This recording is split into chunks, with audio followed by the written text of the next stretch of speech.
Welcome to the Midnight Echoes. Before we dive into tonight's stories, I'd love to know, where are you watching from and what time is it there?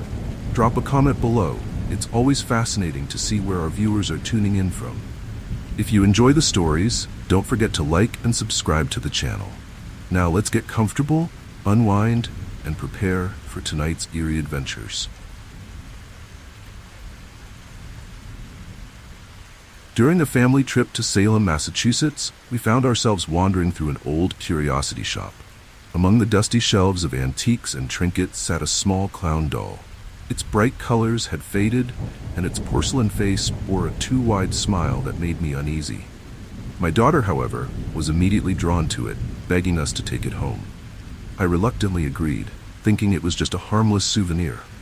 Looking back, I wish I had left that eerie little figure where it belonged. The first night after bringing the doll home, nothing seemed out of the ordinary. My daughter placed it on her nightstand, and I didn't give it much thought. But the next morning, I found the doll in the living room, sitting upright on the coffee table, staring right at me. I assumed my daughter had moved it during the night, but when I asked her, she insisted she hadn't touched it. That was the first time I felt a chill run down my spine. Over the following days, the doll kept moving. Sometimes it would appear in the kitchen, other times in the hallway, always in a different spot, as though it had a mind of its own. My husband laughed it off, convinced our daughter was playing tricks on us, but I knew something wasn't right. The air in the house felt colder, heavier, like something was watching us. The doll's smile, once innocuous, began to seem more sinister, as if it were mocking us. One night, I woke to the sound of shuffling feet. At first, I thought it was just a dream, but then I saw it. The doll, standing in the doorway of our bedroom, its eyes gleaming in the dim light. My heart raced as I jumped out of bed to check on my daughter. She was sound asleep, the covers pulled up to her chin, completely unaware. I returned the doll to her room, but I couldn't shake the eerie feeling that it had moved on its own. We tried getting rid of the doll, but every time we did, it came back. We threw it in the trash, only to find it sitting in the kitchen the next morning. We left it in the yard, but by the time we came home, it was back inside, perched on the couch as if it had never left. With each return, the doll seemed to bring something darker with it. Lights flickered, doors creaked open by themselves, and cold drafts swept through the house. No matter how tightly we sealed the windows, I started having nightmares about the doll. In my dreams, it would crawl into bed with me, its cold porcelain hands gripping my wrists, its smile widening as it whispered in my ear. I'd wake up drenched in sweat, only to find the doll sitting on my nightstand, its lifeless eyes watching me. My daughter's behavior began to change, too. She became quiet and withdrawn, spending more time alone in her room with the doll. The connection between them felt unnatural, chilling. Desperate for answers, we consulted a local historian who specialized in Salem's dark past. After hearing our story, she revealed that the doll was likely cursed, created by a toy maker in the early 1800s who was said to have dabbled in dark magic. He crafted dolls that could house malevolent spirits, and many of his creations had been lost to time, until one found its way into our home. The historian warned us that as long as the doll remained, the spirit attached to it would continue to torment us. Determined to end this nightmare, we attempted to destroy the doll. We tried burning it, smashing it, even drowning it, but nothing worked. The doll remained unscathed, always reappearing in our home, its presence growing more threatening by the day. The whispers in the night became louder, and shadows seemed to move on their own. It felt like the doll was feeding on our fear, growing stronger with each passing moment. Finally, the historian told us the only way to break the curse was to return the doll to Salem and leave it in the place where it had been found. So we packed up the doll and drove back to the shop, the tension in the car thick and suffocating. As we approached Salem, the air grew colder, and a sense of dread settled over us. We returned the doll to the exact spot on the shelf where we had found it, hoping this would be the end of our ordeal. As we left the shop, I felt a strange weight lift from my shoulders. The air felt lighter, and for the first time in weeks, I could breathe easily. The doll had stayed behind. Since then, the strange occurrences in our home have stopped. The cold drafts, the flickering lights, the whispers in the night, all gone. But sometimes, in the quiet of the night, I still feel uneasy, as though the doll is waiting, watching, ready to find its way back. Even now, I can't help but wonder if it's truly over. Maybe the curse has been broken, or maybe the doll is just biding its time, waiting for the right moment to return. After all, some things, once awakened, are never truly gone.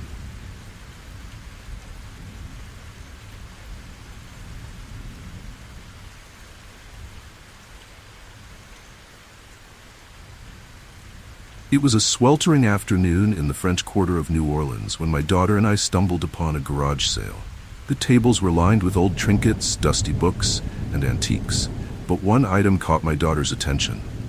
A rag doll, small and weathered, with button eyes that seemed to peer right through us. It wasn't much to look at, faded fabric, loose stitches, but my daughter clung to it immediately. We bought it for a few dollars, and I didn't think much of it at the time. It seemed innocent enough. At first, everything was normal. My daughter carried the doll everywhere, giving it a name, Rosie, and treating it like a cherished friend. But after a few days, I noticed something strange. At night, I'd hear her talking softly in her room, giggling and whispering as if someone was in there with her. When I asked who she was speaking to, she would simply say, "Rosie's telling me stories." I chalked it up to her imagination, though something about it felt off. The way she said it, it was too real. One night, I woke to the sound of whispering, soft like wind through a crack in the window, but distinct enough to send shivers down my spine. I crept down the hall to my daughter's room, peeking in quietly. There she was, sitting up in bed, staring at the doll. Her lips weren't moving, but I could hear a voice, light and airy, but not her own. "Rosie wants to play," she told me when I asked what was happening. My heart raced, but I told myself it was just a child's imagination running wild. The next day, I decided to put the doll away. I thought maybe some time apart would break whatever strange spell it had over her. I placed it in the attic while my daughter was at school, hoping the distance would ease her attachment. That night, everything seemed calm until I went to check on her before bed. To my horror, there was Rosie, lying next to my daughter on the pillow, as if she had never left. "She came back on her own," my daughter said with a smile that chilled me to the bone. As the days passed, things grew worse. My daughter became more withdrawn, spending hours staring at the doll, talking to it in hushed tones. At night, I heard her laughing, sometimes crying softly, and the doll always seemed to be in a different position when I checked on her. I started to feel an overwhelming sense of dread in the house, like we were no longer alone. It was as if something unseen was watching us, its presence growing stronger with each passing day. Desperate for answers, I went to an old voodoo shop in the quarter, hoping someone could help. The woman behind the counter, her face lined with years of wisdom, listened carefully as I told her about the doll. Her expression darkened as she explained that the doll likely belonged to a girl who had died tragically years ago, her spirit now trapped within the ragged fabric.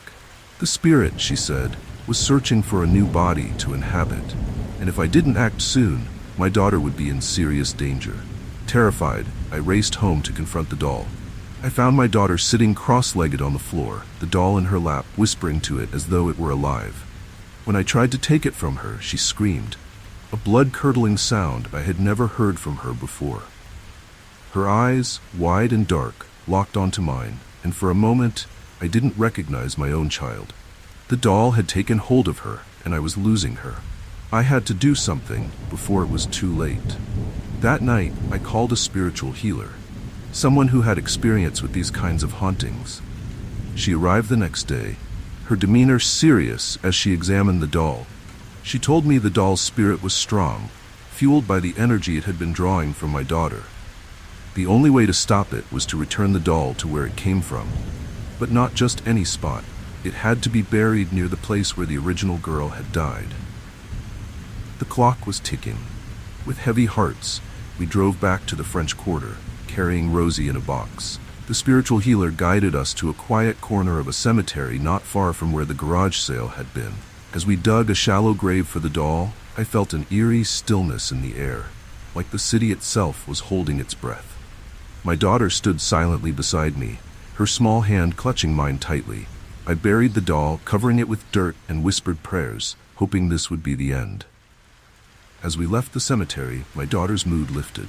The dark cloud that had hung over her seemed to disappear, and she was herself again, laughing, talking, free of whatever had been controlling her. The house felt lighter, the air clearer. But sometimes, in the dead of night, I still hear a soft whisper on the wind. I wonder if the spirit of the dead girl is truly at rest, or if she's still out there, waiting for another chance to return. Even now, as I write this, I feel a chill in the air. I've learned to listen to those feelings, to trust them. New Orleans is a city full of spirits after all, and sometimes they find their way back. I just hope Rosie stays buried where she belongs.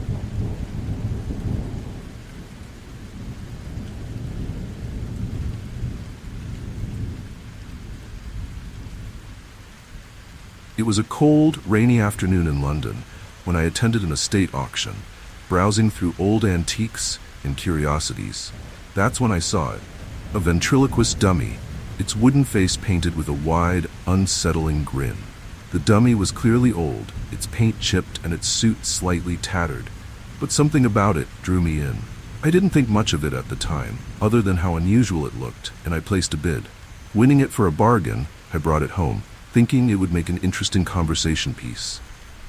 Little did I know that it would bring more than just conversation into my life. The first few nights, the dummy sat in the corner of my study, propped up on a chair. Its wide glass eyes stared ahead, unmoving, yet there was something unnerving about the way they seemed to follow me whenever I walked by. I tried brushing it off. After all, it was just a puppet, an inanimate object. But as the days passed, I began to notice things. The dummy seemed to shift positions when I wasn't looking. One moment its head would be tilted, the next it would be facing a different direction, as if it had been moved. But no one else was in the house. One evening, as I sat working late into the night, I heard a faint noise.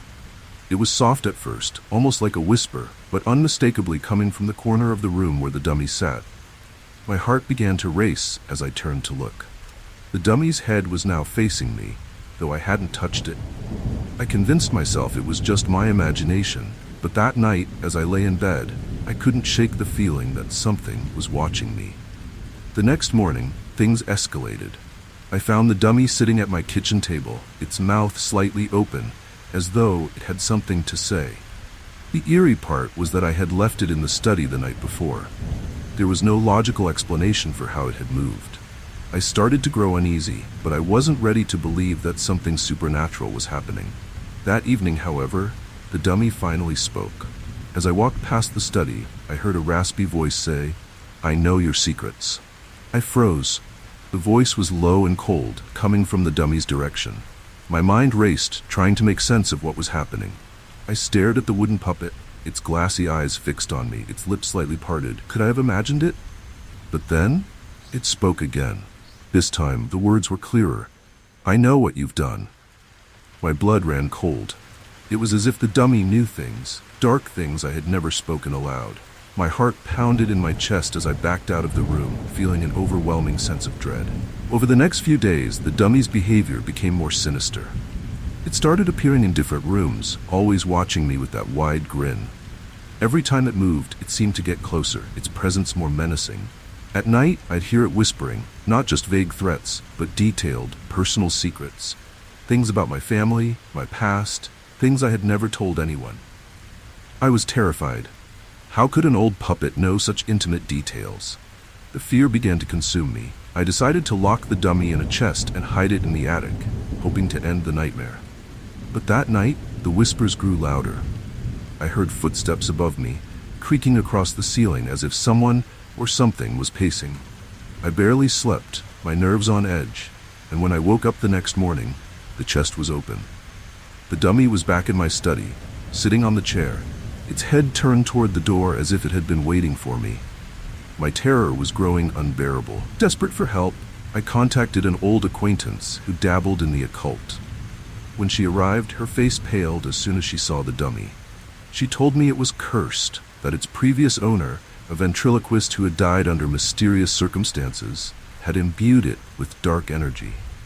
The spirit of the ventriloquist was trapped inside, and the dummy was now acting as a vessel, using the secrets of those around it to torment them. The longer it stayed in my home, the more power it would gain over me. I asked how I could get rid of it, but she warned that destroying the dummy would only make things worse. The spirit inside would never leave unless it was returned to its rightful resting place, wherever the ventriloquist had been buried. The problem was, no one knew where his grave was. His death had been shrouded in mystery, and his remains lost to time. I was stuck with the dummy, at least until I could find a way to lay the spirit to rest.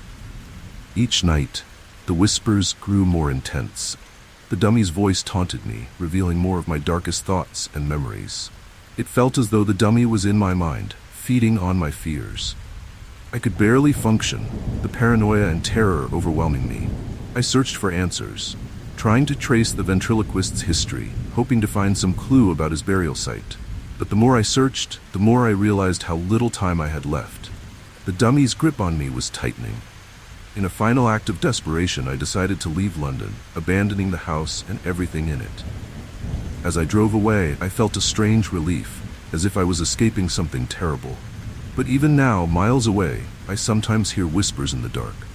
Late at night, in the silence of my new home, I feel the same unsettling chill, as though the dummy's eyes are still watching me from afar, waiting for the moment it will return.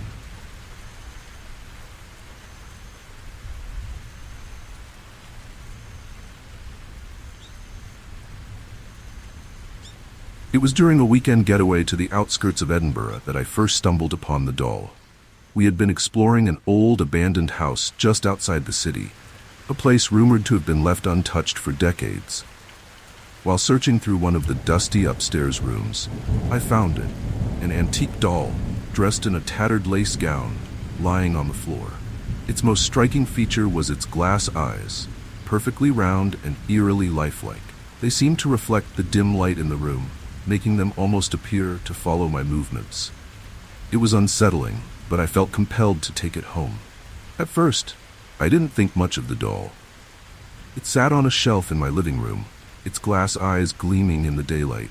But over the next few days, I began to notice something strange.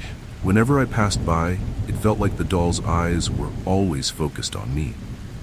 No matter where I stood in the room, those glassy eyes seemed to track my every move. I told myself it was just a trick of the light, but a creeping sense of unease settled in. The doll wasn't just watching, it was waiting.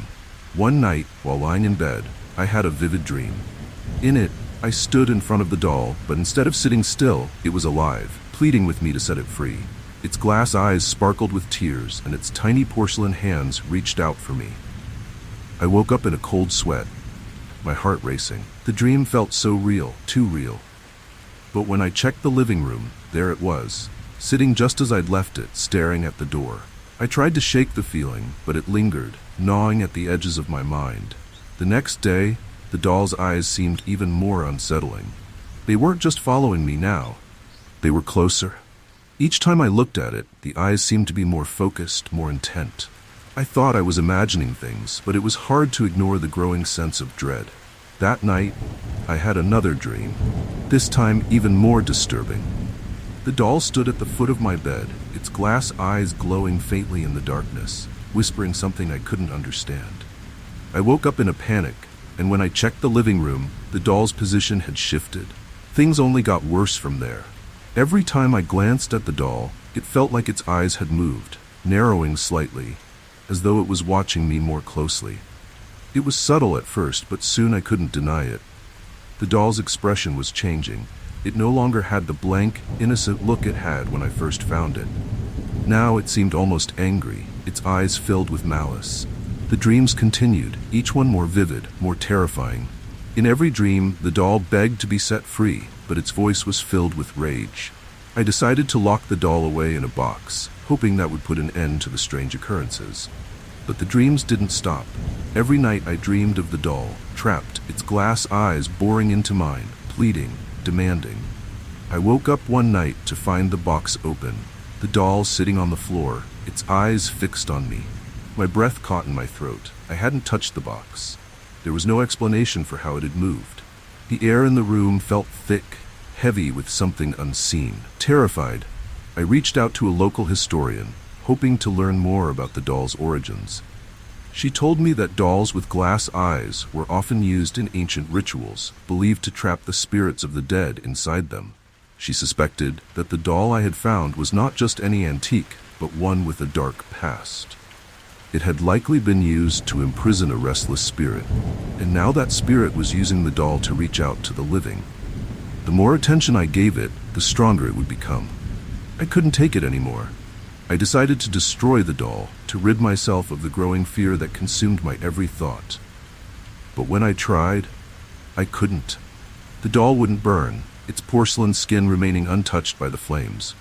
I tried smashing it, but the glass eyes remained intact, glinting in the light like they were mocking me. Each time I tried to get rid of it, the doll reappeared, sitting in the same spot in the living room. Its eyes fixed on me, its expression growing darker. As the weeks passed, the dreams became more violent.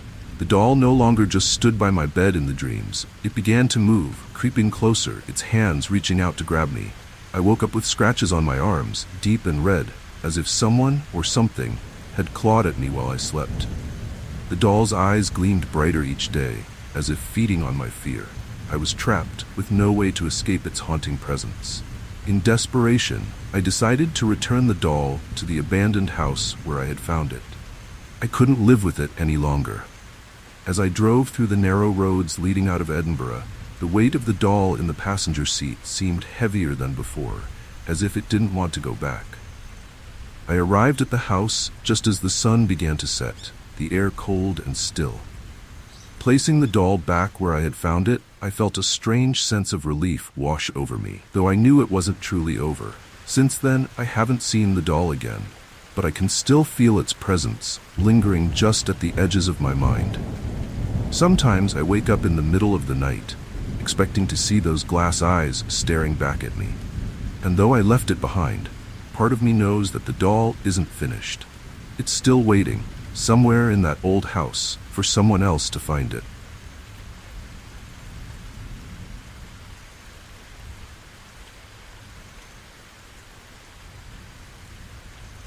It was on a humid afternoon in Savannah, Georgia, when I stumbled upon an antique shop tucked away in a narrow alley.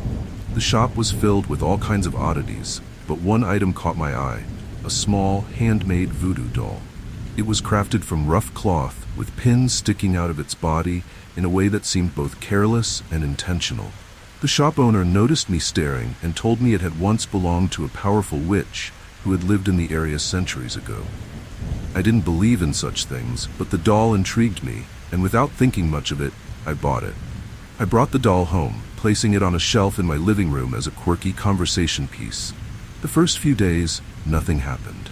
It was just another antique, gathering dust among the other trinkets. But then, strange things began to happen. I'd walk into a room and feel a sudden chill, as if the air itself had thickened. Objects started moving on their own, a book falling off the shelf, a door creaking open when no one was near. At first, I brushed it off as coincidences, but the occurrences grew more frequent, more unsettling. One night, while I was lying in bed, I heard whispers.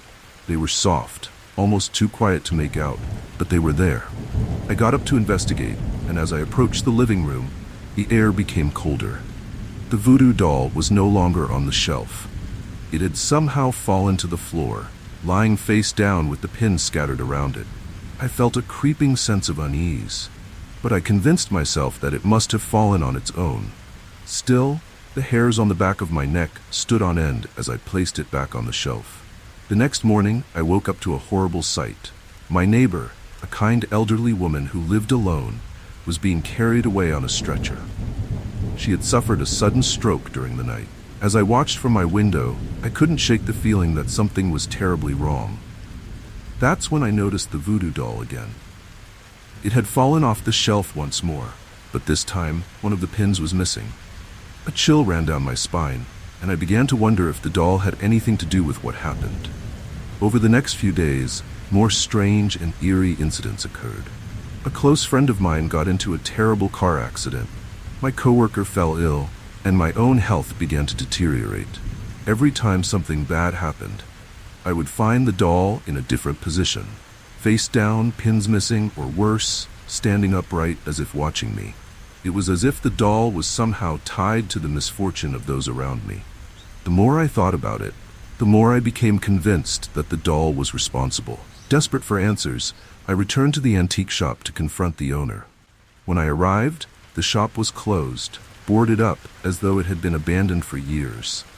Confused and frightened, I sought help from a local historian who specialized in Savannah's dark history. He confirmed what I feared. The doll had once belonged to a powerful witch who had used it to curse her enemies. After her death, the doll had passed through the hands of many, bringing misfortune to anyone who owned it. The historian warned me that the doll had its own malevolent power, separate from the witch who had created it. He explained that each pin represented a curse, and that by removing or moving them, I had unwittingly unleashed its dark magic. The only way to stop the doll's influence was to return it to the place where the witch had been buried, an old, unmarked grave deep in the woods outside of Savannah. That night, I decided to follow the historian's advice. Armed with nothing but a flashlight and a growing sense of dread, I drove out to the woods. The air was thick with humidity, and the trees seemed to close in around me as I ventured deeper. I finally reached the spot where the witch's grave was rumored to be. The wind howled through the trees, and the sense of foreboding was overwhelming. I buried the doll there, covering it with dirt, hoping that this would end the nightmare. As I drove away, I felt a strange sense of relief, though part of me knew it wasn't over. The curse, it seemed, had been dormant for too long, and now that it had been awakened, I wasn't sure if burying the doll would be enough to stop it. I could still feel its presence, lingering in the back of my mind, like a dark shadow that wouldn't fully disappear. I prayed that the misfortune would stop, that the doll wouldn't return, but I couldn't shake the feeling that something was still watching me. In the weeks that followed, life slowly returned to normal. The strange occurrences stopped, and the people around me seemed to recover from their ailments and accidents. But every now and then, late at night, I would hear faint whispers, just like the ones I heard before. They were barely audible, but enough to make me question whether the doll had really stayed buried. The thought of it lying there, waiting to be found again, kept me up at night. Even now I sometimes dream of the doll, its cloth face twisted into a sneer, its glass eyes gleaming in the dark. I wonder if someone else will find it one day, bringing its curse back to life. Savannah is full of secrets, and some of them are better left undisturbed. I just hope that this particular secret stays buried, along with the witch who created it.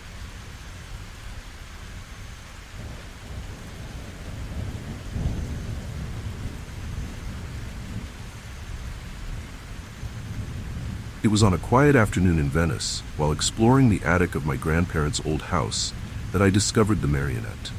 Tucked away in a dusty corner, covered in cobwebs, it looked ancient. Its wooden body intricately carved, but worn with age. The strings were tangled, and its face was painted in a way that was both beautiful and unsettling. The most chilling part was its eyes, dark, hollow, almost as if they were waiting for something. I didn't know what compelled me to bring it downstairs, but I did, and that's when everything began to change. At first, I thought nothing of it. I untangled the strings, cleaned it up, and placed it on a shelf in my bedroom. I even joked to my family about how creepy it looked, but I didn't take it seriously. It was just a puppet, after all. But then, strange things started happening. I would wake up in the middle of the night to find the marionette in a different position. Once, it was lying on the floor, as if it had fallen. Another time, it was standing, leaning against the wall, its empty eyes staring at me from across the room. I tried to rationalize it, blaming myself for forgetting where I had placed it, but deep down, I felt something wasn't right. Things escalated quickly. One night, I had a dream, or what I thought was a dream, where I saw the marionette moving on its own, its wooden limbs jerking unnaturally as it walked across the room. Its strings dangled behind it, lifeless, as it approached my bed. In the dream, it whispered to me, telling me to follow it, to do things. Dark, dangerous things. I woke up drenched in sweat, my heart racing. When I glanced over at the shelf, the marionette was there, exactly where I had left it, but something about its posture seemed different. It was as if it had been waiting. Over the next few days, the dreams became more frequent, more vivid. The marionette appeared in every one of them, whispering commands, urging me to act. It told me to take it out of the house, to bring it to certain places in the city, always at night. It was as though it had a purpose, a mission, and I was just a pawn. During the day, I would find myself staring at it, drawn to it in a way that made me feel uneasy. I couldn't explain why, but I felt like it was controlling me, inch by inch. One evening, I gave in. I took the marionette and left the house, wandering through the dark, narrow streets of Venice. The city was eerily quiet, the only sounds being the faint lapping of water against the canal walls and the occasional distant echo of footsteps. As I walked, I felt a strange pull, as though the marionette was leading me somewhere. I ended up in an old, abandoned theater, a place I hadn't seen in years. Inside, the air was thick with dust, and the shadows seemed to move on their own. Nothing happened. Then, out of nowhere, the marionette began to move. Slowly at first, but then with more purpose. Its limbs jerked and twisted, as if an invisible hand was pulling the strings. My heart pounded in my chest as I watched, unable to look away. It danced across the stage, its wooden face contorted into something grotesque, something far more sinister than I had ever imagined. That's when I realized. The marionette wasn't just a puppet. It was alive. Terrified, I ran home, but the dreams only got worse. Each night, the marionette appeared, more menacing than before, its commands becoming more urgent, more dangerous. I tried to resist, but the pull was too strong. It wasn't long before I found myself returning to the theater, night after night, watching the marionette perform its twisted dance. It was like I was trapped, caught in a web I couldn't escape. And with each performance, the shadows in the theater seemed to grow darker, more alive. Desperate, I researched the history of the marionette. I learned that it had once belonged to a cursed puppeteer who had mysteriously disappeared. Legend had it that the puppeteer had dabbled in dark magic, using his marionettes to control not only his audience, but the people around him. After his death, his puppets were believed to be cursed, filled with the same malevolent energy that had consumed him. I realized with horror that I had become the marionette's next victim. I tried to get rid of it. I threw it into the canal, watching as it sank beneath the murky waters. For a brief moment, I felt free, as though the nightmare was finally over. But that night, the dreams returned, worse than ever. The marionette was back, sitting on the stage, waiting for me. I couldn't escape it. No matter where I went, it was always there, lurking in the shadows, pulling me back to the theater. Now, I've stopped fighting. The marionette has taken control, and there's nothing I can do to stop it. Every night, I return to the theater where the marionette performs its final show. The audience is always empty, but I know the shadows are watching. They're waiting for the next person to stumble upon the marionette, to fall under its spell, just like I did. I don't know how much longer I can resist, or if I even want to anymore. Sometimes I wonder if I'm still me, or if I've become just another puppet in the marionette's twisted performance. The lines between reality and the dreams have blurred, and I can't tell where one ends and the other begins. The marionette still whispers to me, guiding me, controlling me. And deep down, I know, there's no escaping the shadows.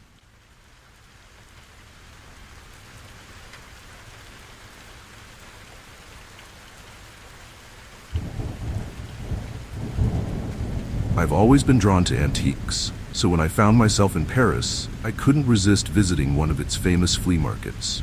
Among the old paintings, trinkets, and vintage furniture, I came across a porcelain doll, stunning in its craftsmanship. The doll was dressed in a delicate, hand-stitched gown, its face painted with intricate detail, almost lifelike. Its expression was a soft smile, innocent and serene. The seller claimed it was the work of a famous Parisian doll maker from the 19th century, known for creating masterpieces that collectors coveted. Without hesitation, I bought it, excited to add such a rare piece to my collection. When I brought the doll home, I placed it in my display cabinet, where it quickly became the centerpiece. I admired it daily, marveling at the skill of the artist who had crafted such a beautiful piece. For the first week, everything was fine, but then subtle changes began to occur. At first, I didn't notice. The doll's serene smile seemed to fade ever so slightly, its expression becoming more neutral, less inviting. I thought it was just a trick of the light, or perhaps I was imagining things. But the more I looked at it, the more the change became apparent. By the second week, the smile had completely disappeared, replaced by a faint frown. This was impossible, I thought. Dolls don't just change expressions. I inspected it closely, convinced that maybe the paint had worn off, or that there had been a flaw in the original design I hadn't noticed before. But there was nothing wrong with the paint. The expression had changed on its own. A sense of unease began to settle in, but I tried to brush it off, not wanting to believe that something supernatural was happening. Over the next few days, things escalated. The doll's face continued to shift, the frown deepening into something more sinister. It was subtle, but unmistakable. I found myself avoiding the display cabinet, feeling uneasy whenever I walked past it.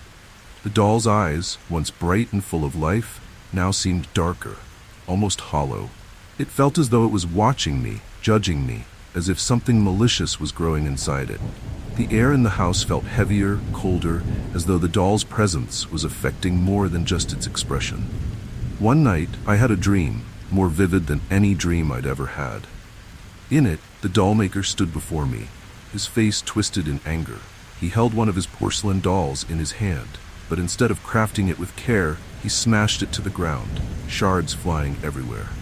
In the dream, he cursed me, telling me that his soul lived within each of his creations, and now that I had one of his dolls, I would suffer the same fate as those who had wronged him. I woke up in a cold sweat. The doll's sinister face burned into my memory. The next morning, I could barely bring myself to look at the doll, but when I did, I saw that its expression had changed again. This time, it was no longer just frowning, it was sneering. Its once beautiful face now looked twisted with malice, and the sight of it made my stomach churn. I knew something was horribly wrong. I tried to move the doll out of my house, placing it in the garage, but every time I did, it would reappear in the display cabinet the next morning, its sneer growing more menacing each day. Terrified, I began researching the doll maker's history. I found out that he had been an eccentric and bitter man, known for his volatile temper. Rumors swirled that in his later years he had turned to dark practices, infusing his dolls with pieces of his own soul, cursing them so that they would carry on his legacy of suffering after his death. It was said that anyone who owned one of his dolls would eventually fall victim to the curse, consumed by the malevolence he had poured into each creation. I tried everything to get rid of the doll. I threw it away, smashed it, even set it on fire. But every time, it returned to the cabinet, untouched, its face becoming more grotesque with each passing day. The sneer had become a full-on scowl, and its eyes now glinted with a malevolent light. It wasn't just a doll anymore. It was a vessel for the doll maker's wrath, and it was getting stronger. Each night, the nightmares worsened. I dreamed of the doll maker, standing over me with a twisted grin, his voice whispering in my ear that there was no escape. I would wake up drenched in sweat, feeling the doll's eyes boring into me from across the room. My life began to unravel. I couldn't sleep, couldn't focus. My friends and family noticed my decline, but I couldn't tell them the truth. Who would believe me? That a porcelain doll was tormenting me, driving me to madness? In desperation, I sought the help of a local occult expert. She confirmed my worst fears. The doll was cursed, and the only way to break the curse was to bury it in the doll maker's grave. The problem was, no one knew where the doll maker had been buried. His final resting place was a mystery, lost to time, just like the secrets he had taken to his grave. Without a way to break the curse, I was trapped with the doll, doomed to live under its ever-watchful gaze. Now, the doll's expression is no longer just a sneer. It's a full mask of hatred, a reflection of the curse that has taken over my life. I've tried everything to free myself, but nothing works. I fear that the doll maker's curse is inescapable, that his malevolent spirit will haunt me until it consumes me completely. Every night, I see his twisted face in my dreams, and every morning I wake up to the doll, sitting in its cabinet, watching, waiting. I don't know how much longer I can last. The doll maker's curse is relentless, and each day, I feel myself slipping further away, just another victim of his twisted legacy.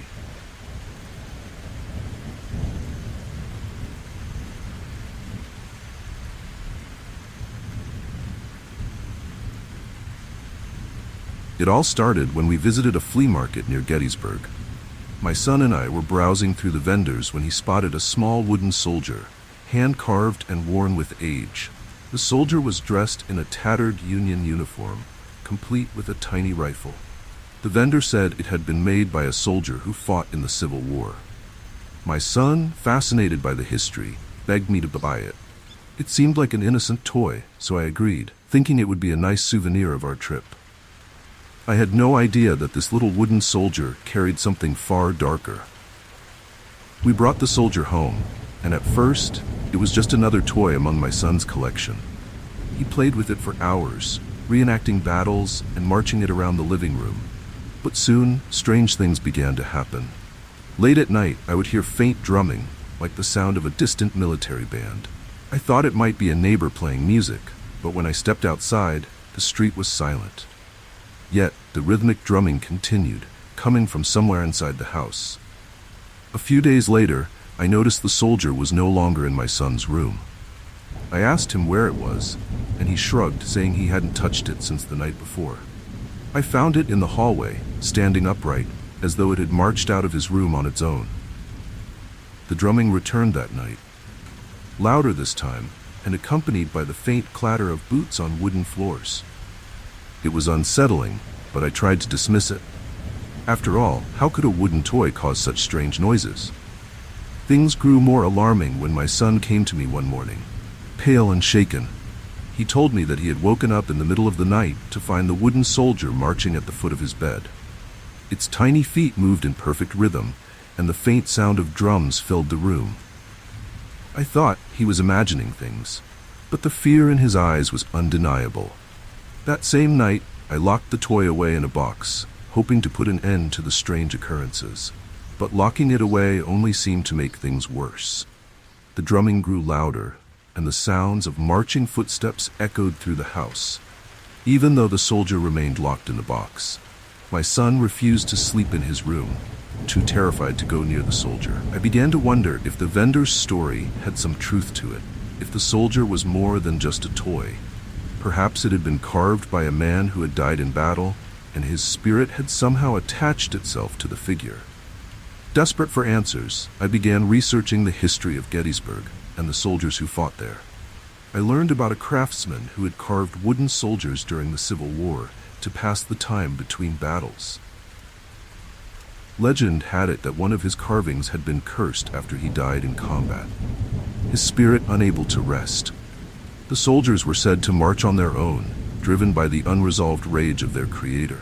I realized with horror that the wooden soldier in our home might be one of these cursed figures.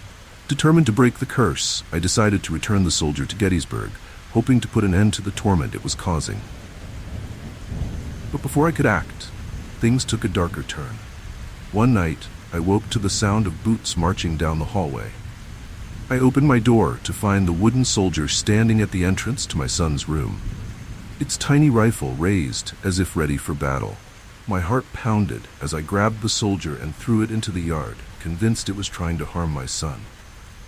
The following morning, the soldier was back inside the house, standing upright on the kitchen table. My son was terrified, and I knew I had to do something before it was too late. We packed the soldier into a box and drove back to Gettysburg, heading to the battlefield where so many had lost their lives. As we walked through the misty fields, the air felt thick with history, as though the spirits of the past were watching us. I found a quiet spot near one of the memorials and buried the soldier deep in the ground, hoping that laying it to rest on the battlefield would finally free the spirit trapped inside.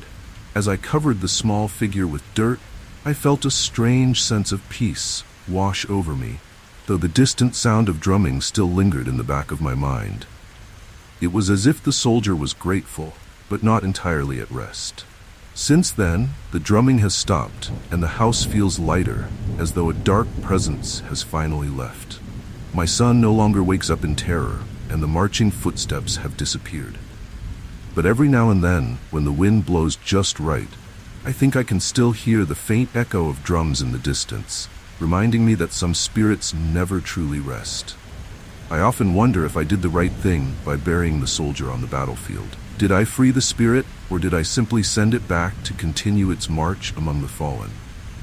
One thing is certain, I'll never forget the eerie sound of those drums and the wooden soldier that seemed to move on its own. It serves as a haunting reminder that the past is never truly gone, especially in a place like Gettysburg.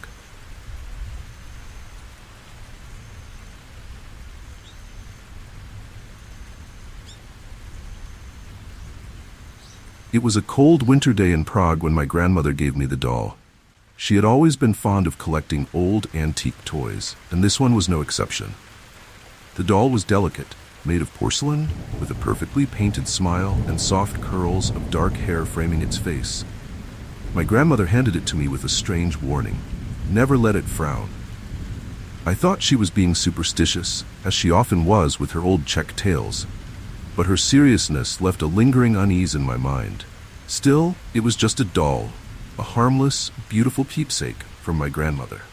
For the first few days, the doll sat on my bedroom shelf, its painted smile forever frozen in place.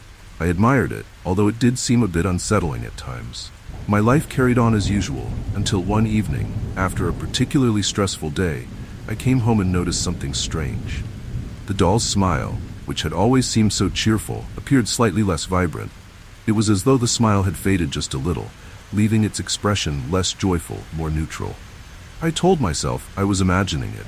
After all, a painted smile couldn't change, could it? Over the next few days, things began to spiral. As my mood worsened, so did the doll's expression. I was going through a rough patch at work, constantly stressed and overwhelmed. Every time I glanced at the doll, its smile seemed a little more strained, its eyes darker, almost reflecting my own sadness.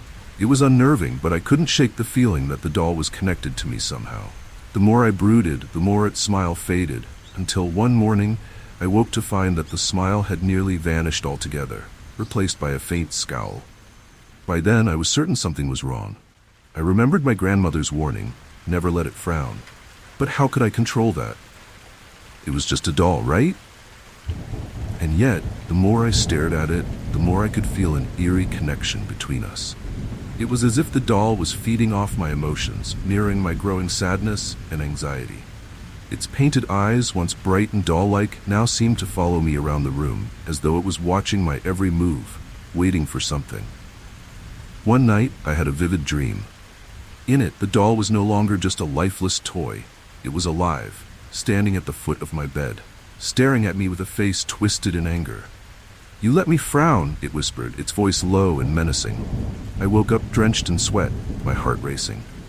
When I glanced over at the doll on my shelf, its face had changed again. The scowl was unmistakable now, its once pleasant smile fully gone.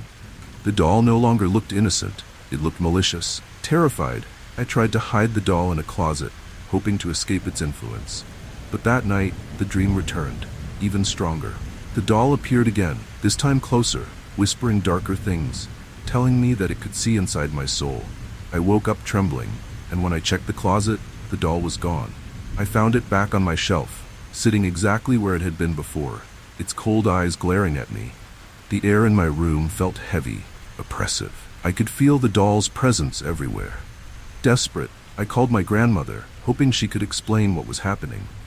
She told me that the doll had a dark history.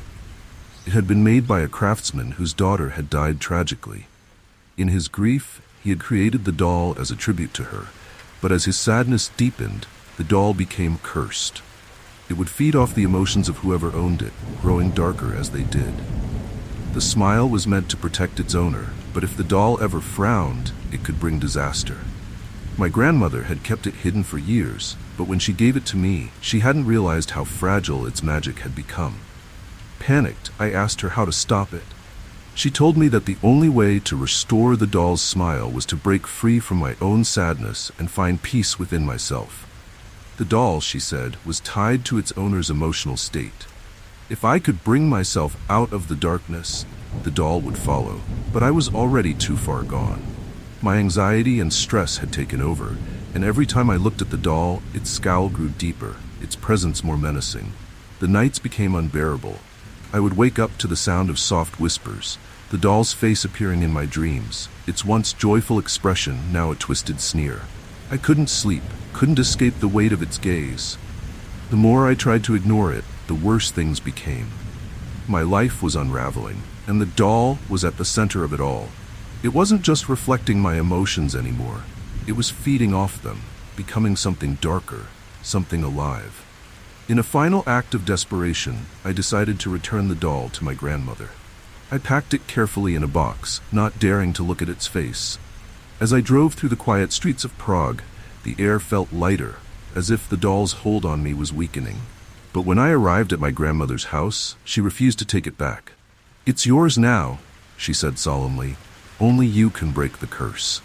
I left the house feeling defeated, the doll's presence still weighing on me. Since then, the doll's smile has not returned, and my life remains in turmoil. Some days, I feel as though I'm losing the battle, sinking deeper into my own sadness, and with each passing day, the doll's scowl grows more pronounced. I try to find peace, but it's hard when I know the doll is watching, waiting. I can't help but wonder, what will happen if the frown becomes permanent?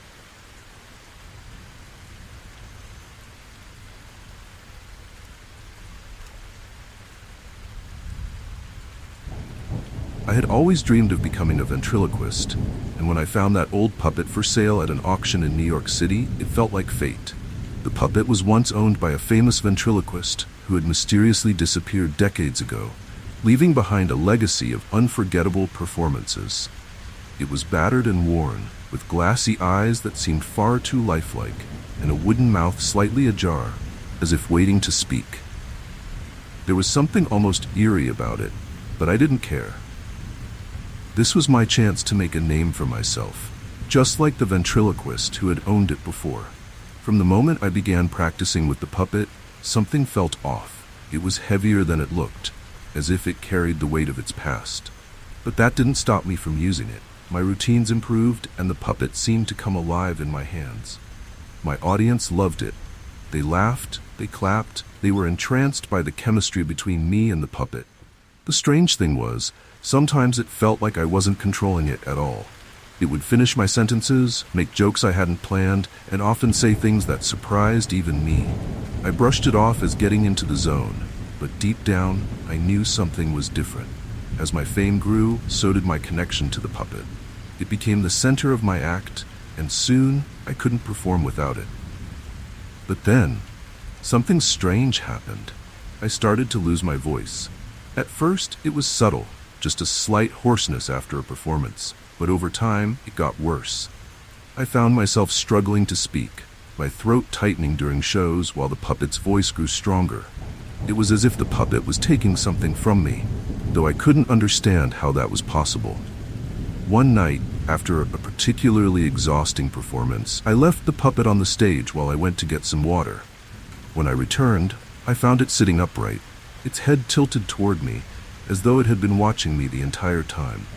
The air in the theater felt thick and oppressive, and for the first time, I felt truly afraid of the puppet. I tried to convince myself it was all in my head, but the feeling of being watched never left. The puppet's glassy eyes seemed to follow me wherever I went, always observing, always waiting. Things took a darker turn when I began hearing the puppet speak on its own. At first, it happened during my performances. Its voice would cut through mine, finishing a joke or responding to the audience without me even moving my lips. But then, it started happening off stage. Late at night, when the puppet was locked away, I would hear it whispering from inside the trunk. "You're losing your voice," it would say. "Soon, you won't need it." The words echoed in my mind long after the whispers stopped. Desperate, I tried to stop using the puppet. I wanted to go back to performing without it. But every time I tried, my voice would fail me. The puppet had become an extension of me, and I couldn't perform without it. Worse still, my voice seemed to disappear entirely when I wasn't using the puppet. I could barely speak above a whisper, while the puppet's voice grew louder, more confident. It was as though the puppet was taking over, bit by bit, and I was powerless to stop it. One evening, after another failed attempt to perform without the puppet, I sat in my dressing room, staring at it. Its painted smile seemed to mock me, its eyes gleaming in the dim light. "What do you want from me?" I whispered, my voice barely audible. The puppet's mouth twitched, and in that moment, I knew This wasn't just an ordinary puppet. It was alive, in some twisted way. And it didn't just want to be part of the show, it wanted control. I did some research, trying to uncover more about the ventriloquist who had owned the puppet before me. What I found was chilling. The original owner had disappeared without a trace after his final performance. Some said he had gone mad, obsessed with the puppet, while others believed the puppet had somehow stolen his voice, leaving him mute and helpless. There were rumors that the puppet carried a curse, one that would consume anyone who dared to use it. The ventriloquist had become its first victim. I feared I was next. In a final act of desperation, I decided to destroy the puppet. I took it to a secluded area late one night and set it on fire, watching as the flames engulfed its wooden body. But even as it burned, I swore I heard it laughing, soft, eerie laughter that sent chills down my spine. When the flames died down, the puppet was gone, reduced to ashes. I thought I was free, but the next morning when I tried to speak, I found that my voice was gone. Completely. Permanently. I've lost everything. My career, my ability to speak, my sense of self. The puppet took it all. Now, I sit in silence, haunted by the memory of its voice, my voice. I still hear it sometimes, whispering in the darkness, laughing at my fate. The puppet may be gone, but its presence lingers as though it's waiting for the next person to claim it, to give it life again.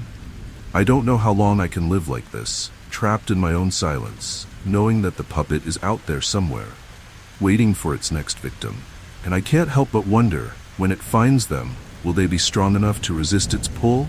Or will they too lose their voice, their mind, their very soul to the puppet's curse?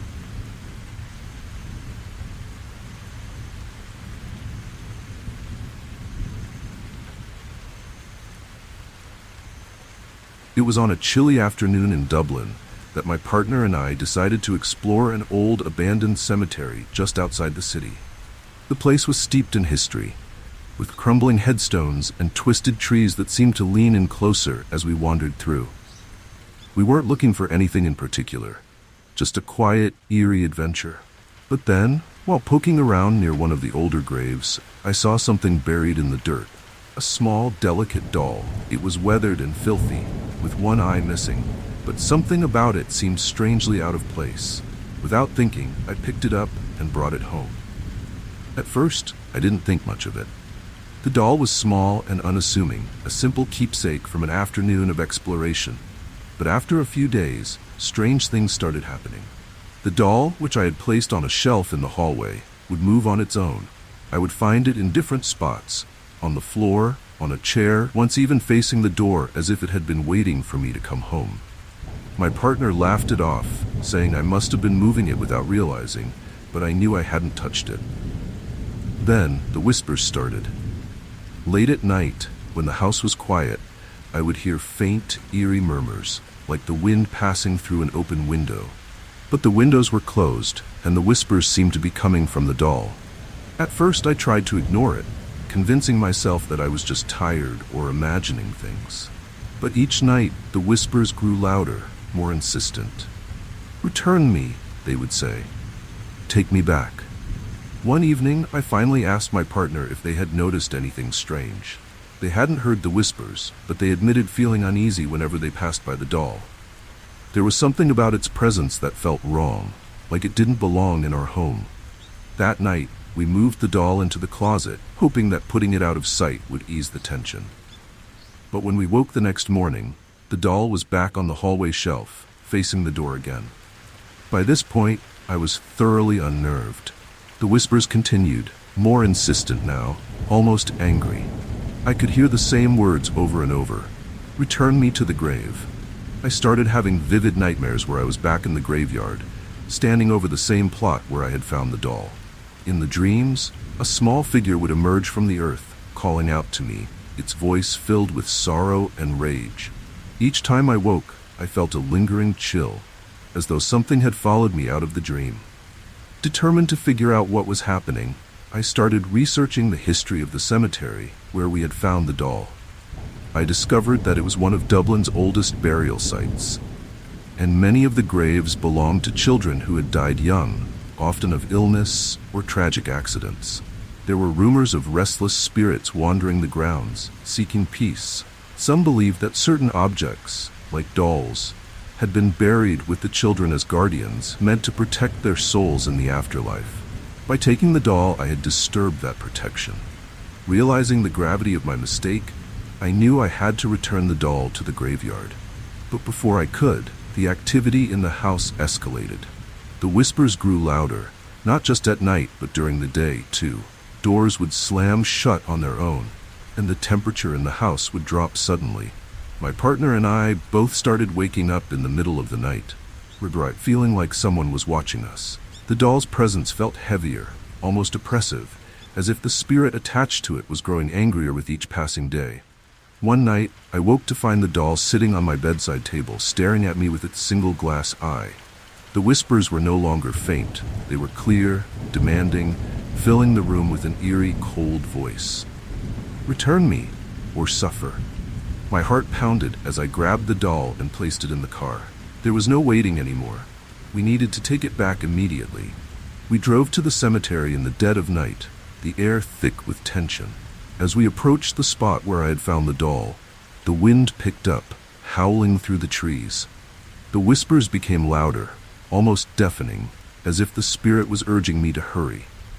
I dug a small hole in the ground and carefully placed the doll back where it had been buried. The moment I covered it with dirt, the whispers stopped. The air grew still, and an eerie silence settled over the graveyard. For a moment, I thought it was over. But as we turned to leave, I felt a cold hand grip my shoulder. I spun around, but there was no one there. The wind howled again, and for just a second, I thought I saw a shadowy figure standing between the headstones, watching us. We left the cemetery in a hurry, the car speeding away as fast as the narrow roads would allow. Since then, the strange occurrences have stopped. The house feels normal again, and the heavy presence that once filled it has lifted. But sometimes, late at night, I still hear a faint whisper, like the wind passing through the trees. It's as if the doll is still out there, watching over the grave, making sure its duty as a guardian is fulfilled. And I can't help but wonder if one day it might call out to me again.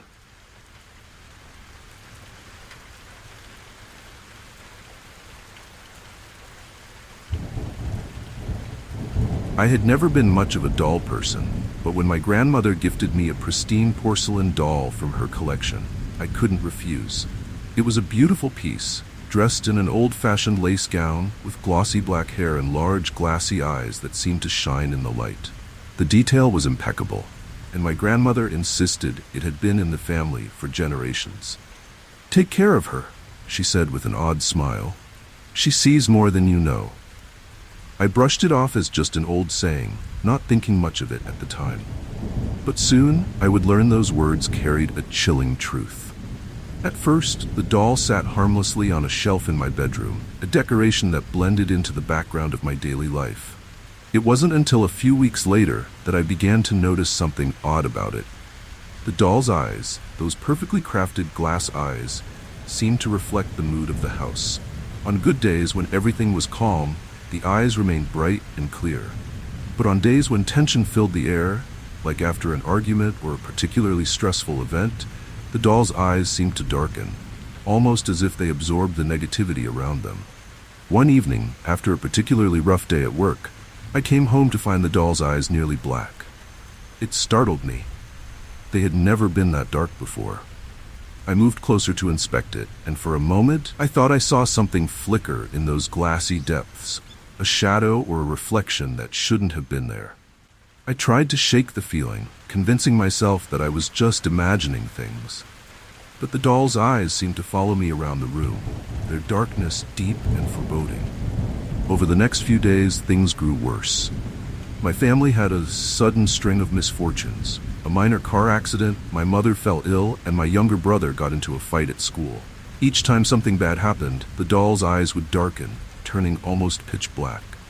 It became unnerving to look at, and I began avoiding the doll altogether, leaving it on the shelf but refusing to meet its gaze. Yet even from across the room, I could feel its presence, always watching. One night, I woke up to the sound of something crashing downstairs.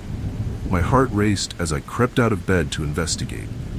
When I reached the living room, I found a vase shattered on the floor, but no one else was awake. As I bent down to clean it up, I glanced at the doll on the shelf, and my breath caught in my throat.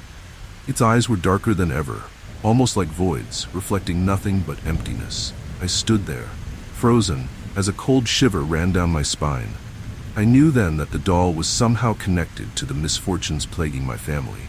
Desperate for answers, I contacted a local historian who specialized in Charleston's haunted past. She told me that dolls like the one I had were sometimes used in rituals, believed to hold the spirits of the deceased. The glass eyes, in particular, were said to be windows for the dead to see through. She suggested that the eyes of my doll might not just reflect emotions, they might be watching, witnessing the events unfolding around them, perhaps even influencing them.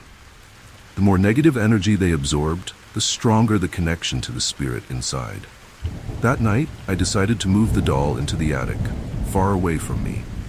But as I picked it up, I felt a strange heaviness in its body, like it weighed more than it should. Its eyes seemed to bore into me, black and cold, as if they were warning me not to go through with it. I hesitated for a moment, but finally, I shoved it into a box and took it to the attic. I hoped that putting some distance between us would stop the strange occurrences. For a few days, things seemed to improve. My mother's health began to recover, and the tension in the house lessened. But then, one night, I heard footsteps coming from the attic. They were soft but deliberate, like someone, or something, was pacing back and forth above me. My heart pounded as I listened, knowing that no one else had gone up there. The next morning, I found the doll back on the shelf in my bedroom, its eyes gleaming a sinister black. I knew then that the doll's eyes were more than just glass. They held something darker, something ancient and malevolent. I tried to destroy it, but no matter what I did, the doll remained intact. I threw it out, buried it in the yard, even tried smashing it with a hammer. But each time it reappeared on the shelf, its black eyes staring at me, accusing, as if it knew my every thought. Finally, in a desperate attempt to break the connection, I reached out to a spiritual healer. She performed a cleansing ritual, explaining that the spirit attached to the doll's eyes was bound by a tragedy from long ago. The eyes had once belonged to a woman who had died under mysterious circumstances, and through them the spirit saw everything, feeding on the sorrow and fear around it. The only way to free my family from its curse was to bury the doll in the place where the woman had died. We found the location, a small, forgotten graveyard just outside the city. Under the healer's guidance, we buried the doll, performing a final ritual to sever the spirit's connection. As we covered it with earth, the wind picked up, and for a brief moment I thought I saw a shadow flicker across the nearby trees, as if something had been released. The air felt lighter, and for the first time in weeks, I felt a sense of peace. Since then, the strange occurrences have stopped. The doll is gone, and my family's luck has slowly improved. But sometimes, late at night, I still dream of those black glass eyes, watching me from the shadows, waiting for the day they might find their way back into someone else's life.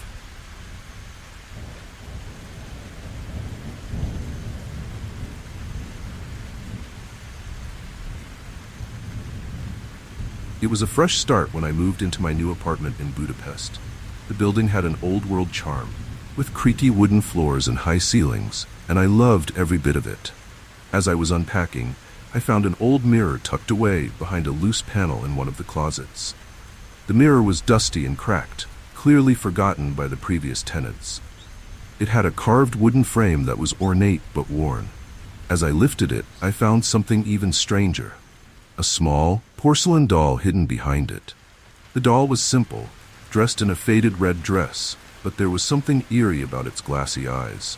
Still, I thought it was just a leftover from a previous owner and placed it on a shelf, leaving the mirror propped against the wall.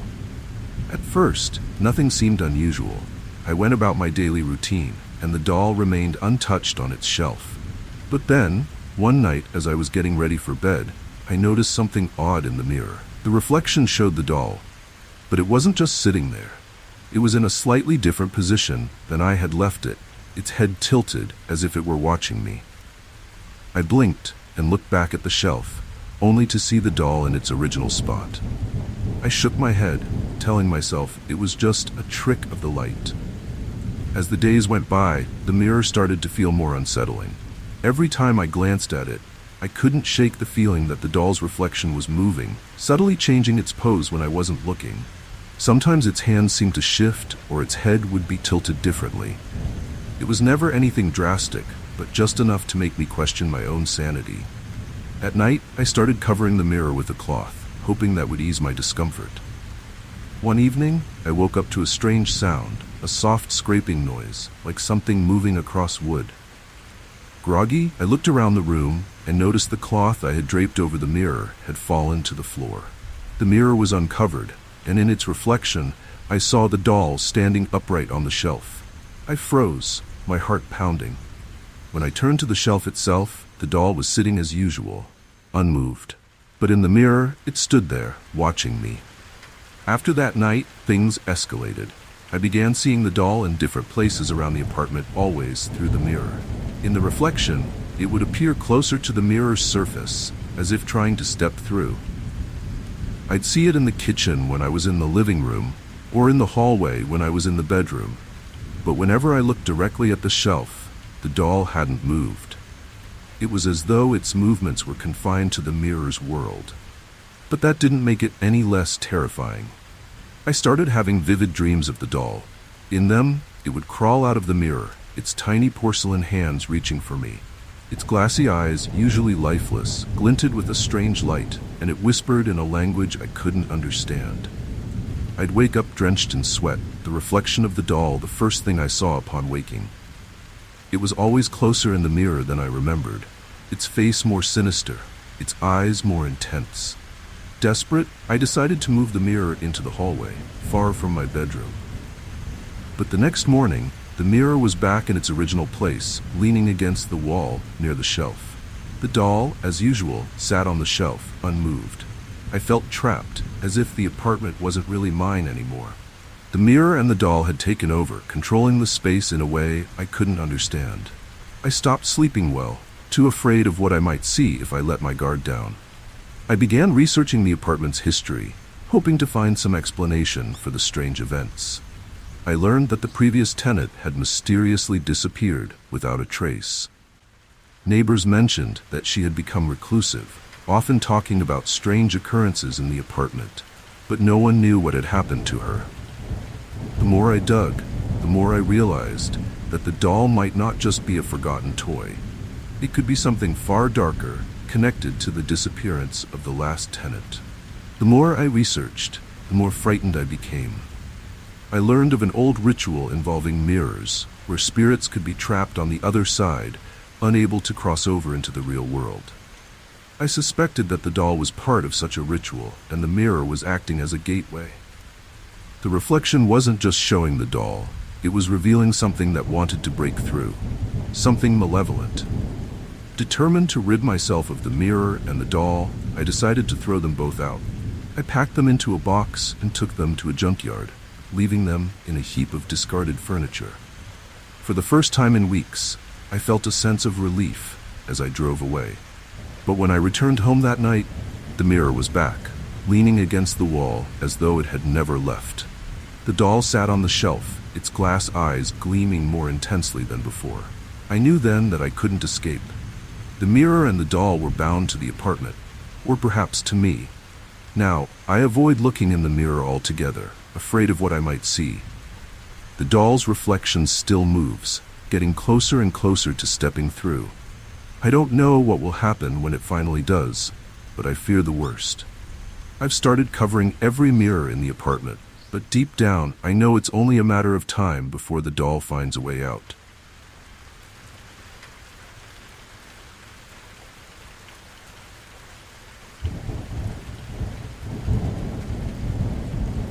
It was during a summer festival in Austin, Texas, that my son won the carnival clown doll. We had spent the afternoon wandering through the lively booths, enjoying the games and rides. He spotted the doll hanging above one of the game stalls, a garish clown with oversized red shoes, a painted face with a wide, toothy grin, and eyes that seemed far too real for a simple toy. He was determined to win it, and after several attempts, he finally succeeded. I wasn't too fond of clowns, but my son was ecstatic, so I let him take it home.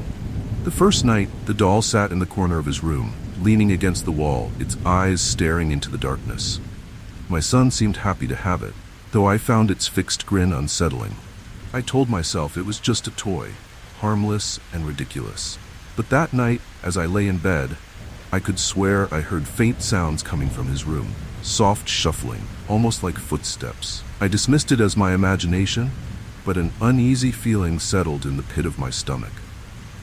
Over the next few days, strange things began happening. My son started waking up with bruises and scratches on his arms and legs.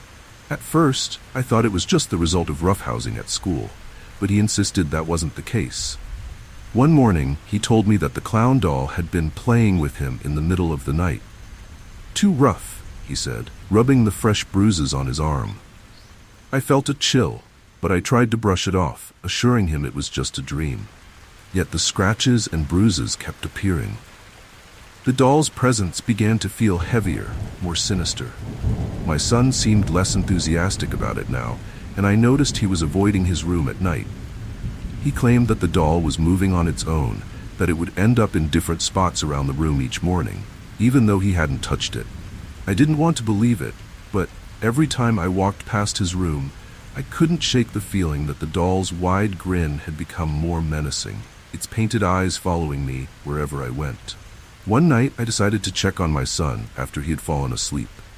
I opened his door quietly and froze in the doorway. The doll was sitting upright on the bed, its legs crossed and its head tilted slightly toward my son, as if it had been watching him sleep. My heart raced as I approached the bed. I picked up the doll and placed it back in the corner, but as I turned to leave, I felt an overwhelming sense of dread, like something was terribly wrong. The next morning, my son was unusually quiet. When I asked him what was wrong, he finally broke down and told me that the clown had been whispering to him at night. It wanted to play, but it was becoming more aggressive. He was scared to go to sleep, afraid that the doll would hurt him again. That was the last straw for me. I took the doll and threw it into the garage, hoping to get rid of it for good. But deep down, I knew this wasn't going to be enough. That night, I heard the shuffling again, this time louder and closer. I bolted out of bed and rushed to the garage, determined to end whatever this was. To my horror, the doll was gone. I frantically searched the house, and finally, I found it sitting on the kitchen counter, its grin wider than ever. It felt like the doll was mocking me, challenging me to do something. My hands shook as I threw it into the trash bin outside, determined to never let it back in the house. The next few nights were peaceful, and for a brief moment, I thought we were rid of the doll. But then, my son woke me in the middle of the night, tears streaming down his face. "It's back," he whispered. My heart sank. I went into his room, and there it was, sitting on his bed once again, grinning at me. It didn't make any sense. I had thrown it away. How had it come back? Desperation gripped me as I grabbed the doll and took it to the backyard, burying it deep in the soil, hoping that would finally end it. But the next morning, the doll was back on the kitchen table. My son refused to go near it, and I didn't blame him. I felt utterly powerless. I needed answers. I went back to the carnival where we had won the doll, asking around about its origin. One of the older workers told me a chilling story. The doll had once belonged to a carnival performer, a clown who had been part of their show. He had gone mad and died under mysterious circumstances, and since then, the doll had been passed around, bringing misfortune and fear wherever it went. Realizing that the doll was cursed, I sought out a local spiritual healer, hoping she could help. She told me that the clown's spirit was still attached to the doll, trapped in a twisted cycle of torment. The only way to stop the haunting was to return the doll to where it came from, the carnival itself. That night, we drove back to the carnival grounds, my hands trembling as I carried the doll with me. The air was thick with tension as we buried the doll beneath the old carnival grounds, hoping that the spirit would finally rest. Since then, the strange occurrences have stopped. My son has healed, and the house feels lighter without the doll's malevolent presence. But sometimes, when the wind blows just right, I hear the faint echo of carnival music, and I wonder if the clown is still out there. waiting for the next unlucky soul to take him home.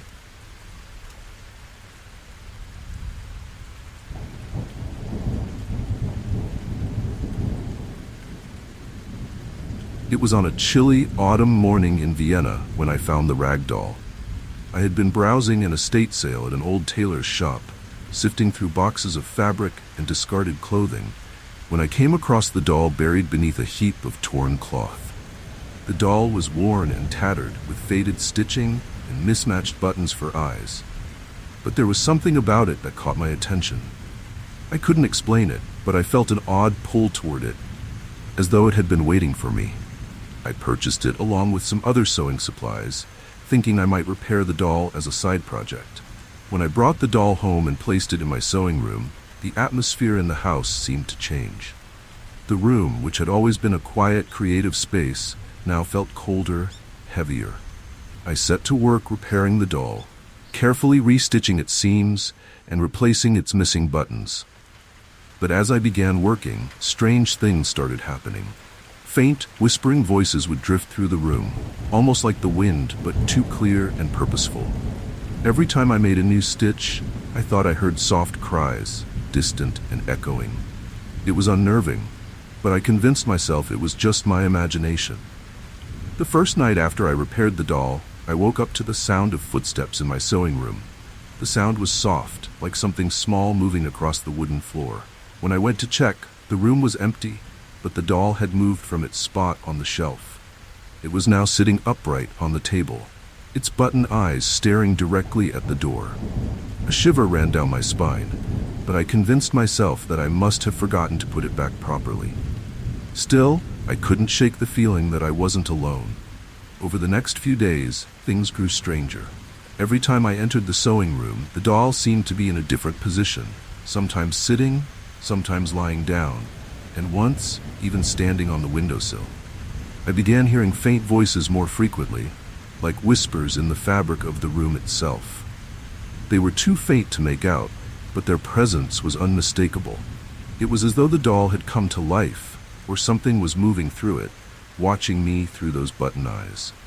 One evening, while I was working late into the night, I saw something out of the corner of my eye. A shadow, just a fleeting glimpse, darting across the room. I turned quickly, but there was nothing there, only the doll, sitting motionless on the shelf. But as I looked closer, I could have sworn the buttons were not the same ones I had sewn in. They looked older, darker, as if they had been there for years. My heart raced, and I decided to leave the room, my hands trembling as I closed the door behind me. That night, I dreamt of the doll.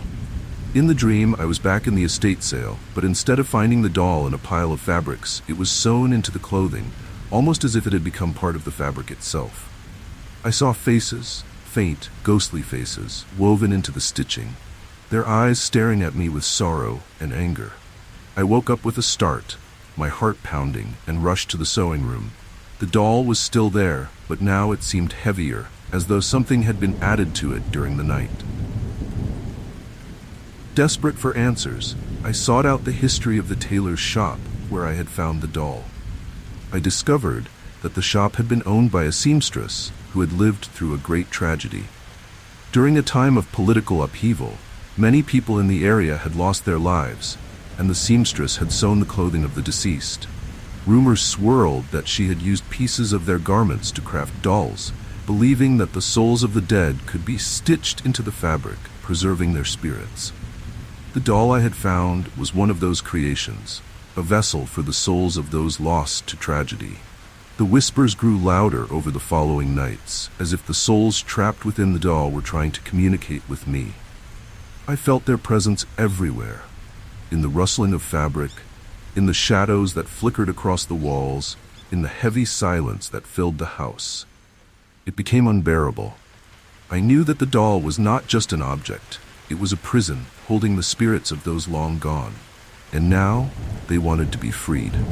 I decided to undo the stitches I had made, hoping that by unraveling the repairs, I could release whatever was trapped inside.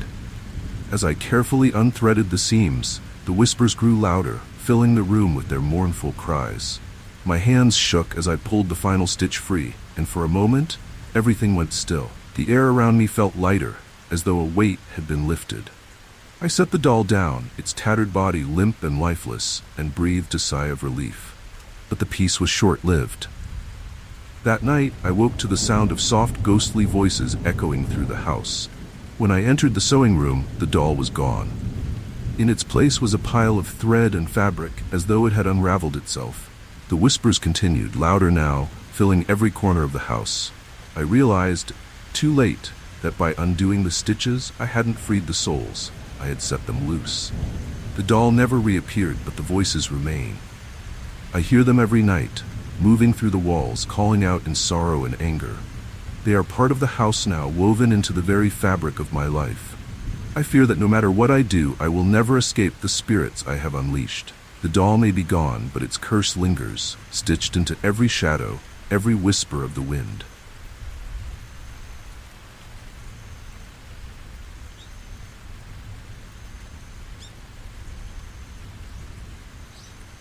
During a trip to visit family in Florence, I inherited an old, ornate music box from my late aunt. The box was beautifully carved with intricate patterns, and inside it, a delicate porcelain ballerina twirled when the key was wound. The music it played was a haunting, melancholic melody, one I couldn't quite place, but felt strangely familiar.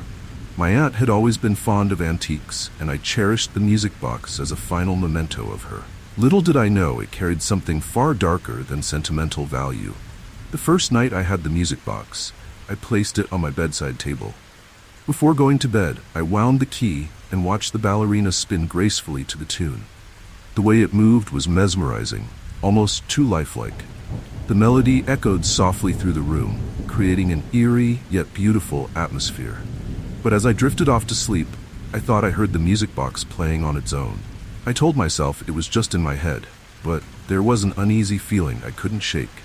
The next night, I wound the music box again, but this time, the ballerina seemed to pause mid-turn, as if frozen in motion. The music slowed, and the familiar melody sounded slightly off-key, more unsettling than before. I inspected the box, assuming it was just old and worn out, but everything seemed in working order. I went to bed, thinking nothing more of it. However, in the middle of the night, I woke up to the soft sound of the music box playing by itself. The ballerina was no longer spinning, she was standing still, her painted eyes staring directly at me. I tried to convince myself it was just a coincidence, but the next few nights proved otherwise. Each night I wound the music box, and each night the ballerina seemed to move less and less. Her delicate form appeared frozen in place, her gaze fixed on me, even though the music continued to play.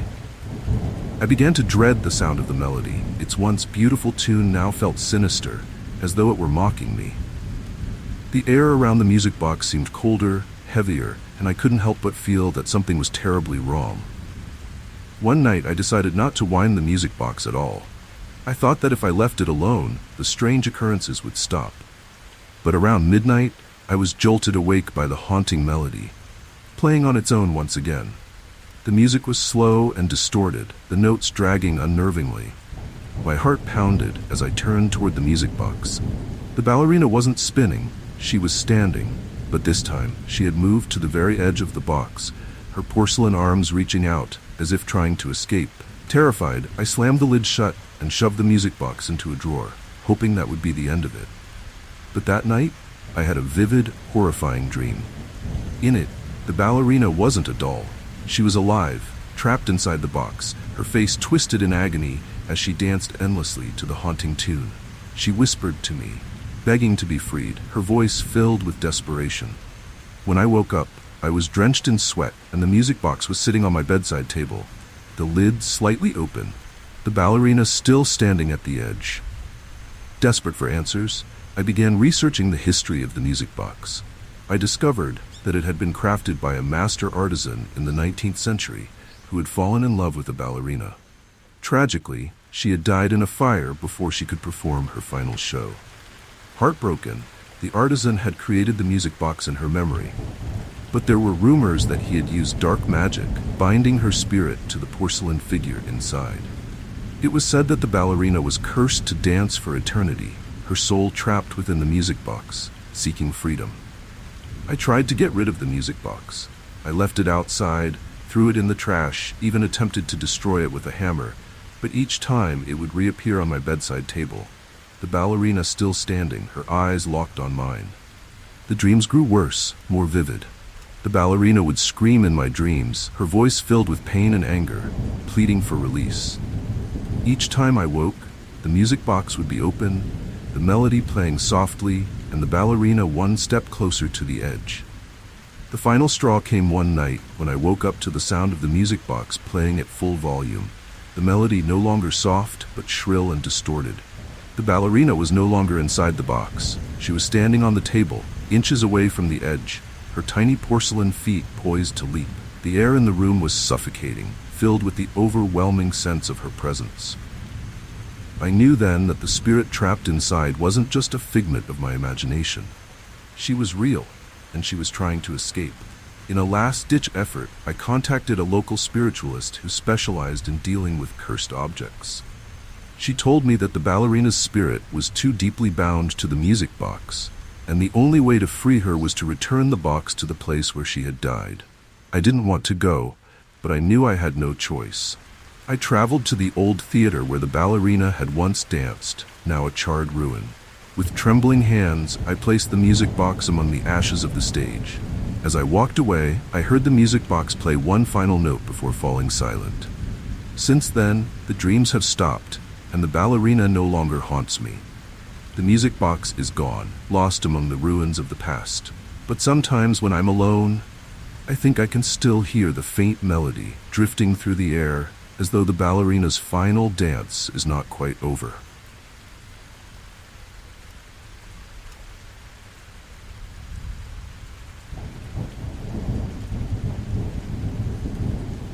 It was a quiet afternoon in Nashville when I wandered into a small thrift store tucked away in one of the older parts of town. I had always loved collecting vintage items, and this store was filled with forgotten treasures. As I browsed the shelves, my eyes fell on a porcelain doll, its face cracked in several places, but still oddly captivating. Despite its broken features, there was something delicate and haunting about the way it looked at me with its one intact eye. The cracks in its face only seemed to enhance its eerie beauty, and before I knew it, I had bought the doll, thinking it would make an interesting addition to my collection. After bringing the doll home, I placed it on a shelf in my living room. Its cracked porcelain face stared out blankly, one side smooth and pristine, while the other was jagged and chipped. At first, it was just another item on display, but soon, strange things began to happen. Late at night, I would hear soft, distant cries, like the sound of a child weeping. The noise seemed to come from nowhere, and at first I dismissed it as the sound of the wind or my imagination playing tricks on me. But as the nights wore on, the crying grew louder and more persistent. One morning after a particularly restless night, I noticed something unusual. The cracks in the doll's face appeared to have spread. They were deeper now, more pronounced, and the jagged lines seemed to stretch further across its porcelain skin. I inspected it closely, but I couldn't figure out how the cracks had worsened. I hadn't touched the doll since placing it on the shelf. The crying continued every night, and each morning, the cracks on the doll's face seemed to grow wider, almost as if the doll was slowly falling apart on its own. Then, the dreams began. In my sleep, I found myself in a dimly lit room, staring at the doll as it sat on a dusty chair.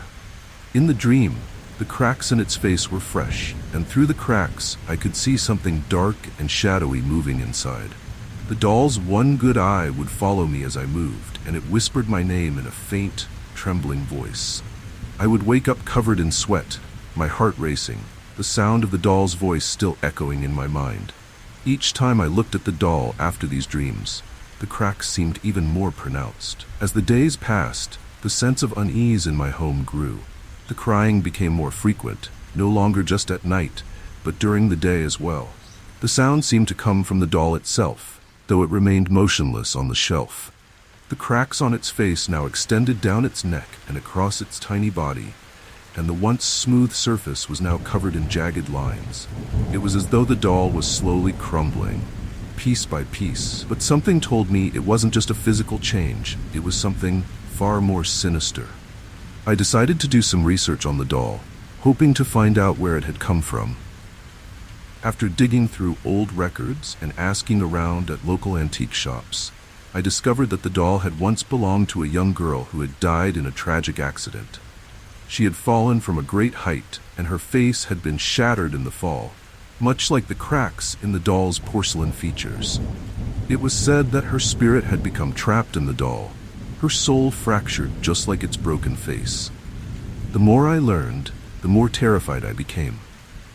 One night, as the crying grew unbearable, I woke to find the doll no longer on the shelf where I had left it. Panicked, I searched the house and finally found it sitting on my bedroom floor, facing my bed. Its good eye gleamed in the darkness, while the cracks on its face seemed to pulse with a life of their own. I couldn't explain how it had moved, but I knew then that the doll wasn't just an object. It was alive in some twisted way, haunted by the broken spirit of the girl who had once owned it. I tried to get rid of the doll, but no matter what I did, it would always return. I threw it in the trash, buried it in the backyard, even smashed it with a hammer. But the next morning, it would be back on the shelf, its cracked face staring at me, the lines deeper and more jagged than before. The crying never stopped, and my dreams became more vivid, more terrifying. In them, the doll would stand in the corner of my room, watching me with its fractured face, whispering my name in that same trembling voice. The final straw came when I woke up one night to find scratches on my arms, as if something sharp had clawed at me while I slept. The doll was sitting at the foot of my bed, its hand outstretched, the cracks on its face now covering its entire body. I knew then that the doll wasn't just haunted, it was trying to pull me into its broken world, to fracture me just as its spirit had been fractured. I had to find a way to stop it before it was too late. In desperation, I reached out to a local paranormal expert who told me that the doll's spirit could only be released by mending the cracks in its porcelain face. But it wasn't just physical repair. It required a ritual to heal the spirit trapped inside. Armed with the expert's guidance, I carefully mended the doll, sealing the cracks with special tools and performing the ritual as instructed. As I finished the final stitch, the crying stopped, and the air in the room grew still. Since then, the doll has remained silent. Its face, once shattered and cracked, is now whole, though the memory of what I went through lingers. I still keep the doll on the shelf, but I can't bring myself to look at it for too long. Every now and then, I think I hear a faint whisper, or the soft sound of a child crying, but I tell myself it's just my imagination. Still, I can't help but wonder if the doll's spirit is truly at peace, or if one day the cracks will begin to spread again.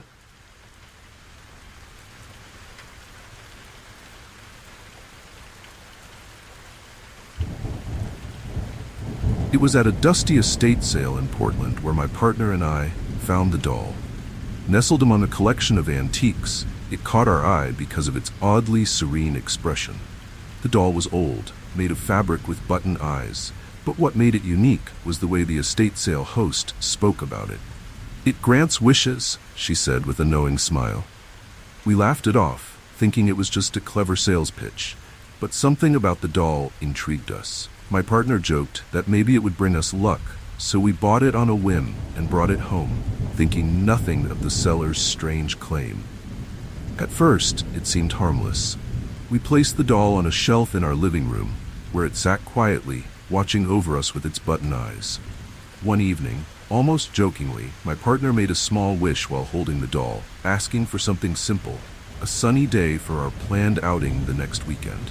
Oddly enough, the weather, which had been forecasted to rain, turned out clear and sunny, just as we had hoped. We didn't think much of it at the time, chalking it up to coincidence. But then, I made a wish. I was curious, so I held the doll and asked for something a bit more personal, extra money to cover an unexpected expense. The next day, I received a refund check in the mail from a company I had long forgotten about. It was the exact amount I needed. That's when we began to believe that maybe the doll was more than just an old toy. We started making small wishes here and there, testing the limits of what it could do, and each time, our wishes seemed to come true. However, with each wish, the doll's appearance began to change. Its button eyes grew darker, its fabric seemed to wrinkle, and its once serene expression turned slightly sinister. At first, the changes were subtle, but soon they became more noticeable. The doll's face, once soft and inviting, now had a twisted, almost malicious look to it. My partner noticed it too, but we tried to ignore it. After all, the wishes were working, right? But something about the doll started to feel wrong. One night, my partner made a bigger wish, a promotion at work. The next day, they received the good news.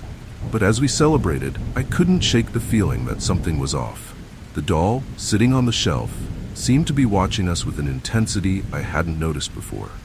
Its button eyes glinted in the low light, and its fabric skin had taken on a darker hue. It felt as though the doll wasn't just granting wishes. It was taking something in return. The next time I picked up the doll, I felt a strange heaviness in my chest. I made a wish for a vacation, something we both needed after weeks of stress. But as the days passed, I started to feel different, emptier, more distant. My partner, too, seemed less energetic, more withdrawn. We both chalked it up to stress, but deep down, I knew the doll had something to do with it. The more we wished, the more it took from us, draining us in ways we couldn't explain. I began having nightmares about the doll. In my dreams, it was no longer sitting on the shelf. It was alive, walking through the house, its button eyes gleaming in the darkness. It whispered to me in the night, telling me that every wish had a price, and that price was our souls. I woke up in a cold sweat. The doll's haunting image burned into my mind. When I looked at it the next morning, its face had twisted even further. Its once soft features now sharp and cruel. The more wishes we made, the worse things became. My partner and I started arguing over small things, and our energy drained faster with each passing day. It was as if the doll was feeding on us, taking a piece of our happiness with every wish granted. We stopped making wishes altogether, but the damage had already been done. The doll's presence was overwhelming, its dark eyes following us around the house, its sinister grin growing more pronounced. Desperate to break the curse, we decided to get rid of the doll. We tried throwing it away, but it reappeared on the shelf the next morning. We buried it in the backyard, but the following day, it was back inside the house, sitting on the coffee table, as if it had never left. No matter what we did, the doll wouldn't leave us.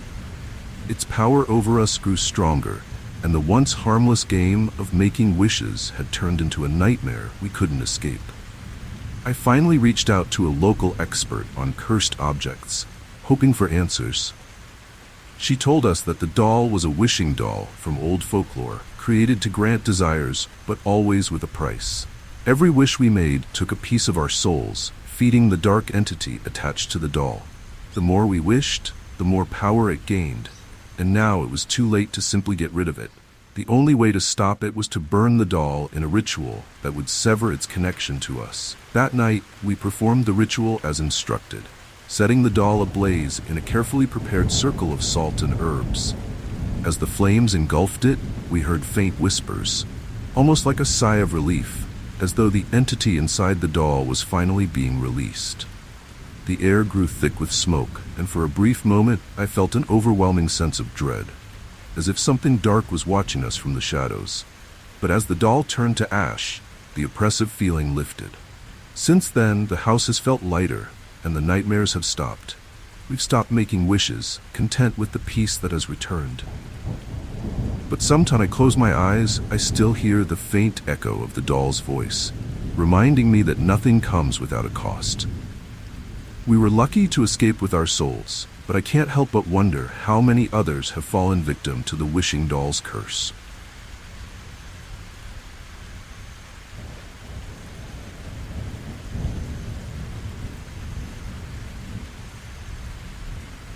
It wasn't long after we moved into the old farmhouse outside Copenhagen that we found the doll. The house had been abandoned for years, left to decay at the edge of a sprawling field. My family and I were excited about the opportunity to fix it up, though the creaking floors and the cold drafts through the old windows gave the place an eerie feeling from the start. One afternoon, while cleaning out the attic, I came across an antique doll hidden beneath a pile of dusty blankets. It was small, dressed in a faded blue dress, with eyes that seemed too lifelike for a toy.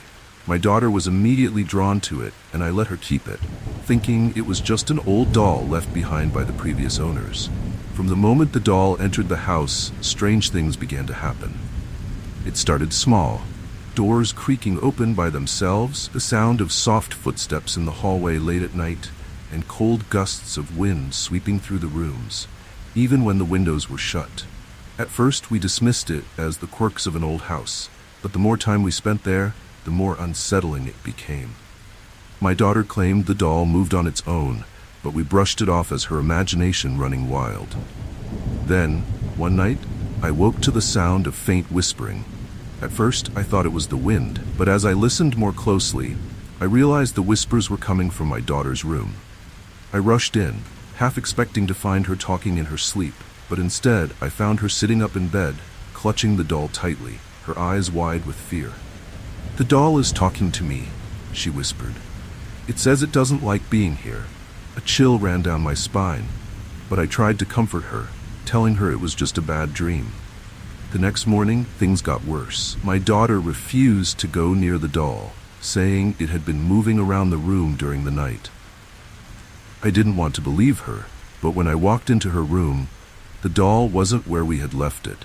It was sitting in the corner, facing the window, as if it had placed itself there. That evening, my wife and I decided to move the doll to the attic, thinking that keeping it out of sight would put an end to the strange occurrences. But the next morning, the doll was back in my daughter's room, sitting on her dresser, its glassy eyes staring straight at the bed. As the days went by, the house grew colder, and the whispers became more frequent. My wife and I both started hearing them, faint voices calling out from the walls, accompanied by the sound of footsteps echoing through the empty hallways. The farmhouse, once full of potential, now felt oppressive, as though something dark had taken over. My daughter grew quieter, more withdrawn, refusing to sleep in her room, and the doll's presence seemed to follow her wherever she went. It wasn't long after we moved into the old farmhouse outside Copenhagen that we found the doll. The house had been abandoned for years, left to decay at the edge of a sprawling field. My family and I were excited about the opportunity to fix it up, though the creaking floors and the cold drafts through the old windows gave the place an eerie feeling from the start. One afternoon, while cleaning out the attic, I came across an antique doll hidden beneath a pile of dusty blankets. It was small, dressed in a faded blue dress, with eyes that seemed too lifelike for a toy. My daughter was immediately drawn to it, and I let her keep it, thinking it was just an old doll left behind by the previous owners. From the moment the doll entered the house, strange things began to happen. It started small, doors creaking open by themselves, the sound of soft footsteps in the hallway late at night, and cold gusts of wind sweeping through the rooms, even when the windows were shut. At first, we dismissed it as the quirks of an old house, but the more time we spent there, the more unsettling it became. My daughter claimed the doll moved on its own, but we brushed it off as her imagination running wild. Then one night, I woke to the sound of faint whispering. At first, I thought it was the wind, but as I listened more closely, I realized the whispers were coming from my daughter's room. I rushed in, half expecting to find her talking in her sleep, but instead, I found her sitting up in bed, clutching the doll tightly, her eyes wide with fear. "The doll is talking to me," she whispered. "It says it doesn't like being here." A chill ran down my spine, but I tried to comfort her, telling her it was just a bad dream. The next morning, things got worse. My daughter refused to go near the doll, saying it had been moving around the room during the night. I didn't want to believe her, but when I walked into her room, the doll wasn't where we had left it. It was sitting in the corner, facing the window, as if it had placed itself there. That evening, my wife and I decided to move the doll to the attic, thinking that keeping it out of sight would put an end to the strange occurrences. But the next morning, the doll was back in my daughter's room, sitting on her dresser, its glassy eyes staring straight at the bed. As the days went by, the house grew colder, and the whispers became more frequent. My wife and I both started hearing them, faint voices calling out from the walls, accompanied by the sound of footsteps echoing through the empty hallways. The farmhouse, once full of potential, now felt oppressive, as though something dark had taken over. My daughter grew quieter, more withdrawn, refusing to sleep in her room, and the doll's presence seemed to follow her wherever she went. Since that night, the farmhouse has been quiet. The cold drafts are gone, and the whispers have faded into nothingness. My daughter is herself again, and the oppressive presence that once filled the house has lifted. We still live here, but I keep a close watch on the place, always wary of any signs that the doll's curse might return. For now, the spirit seems to be at rest, but I can't help but wonder if it's truly gone, or if it's merely waiting, buried deep in the earth, for the right moment to rise again.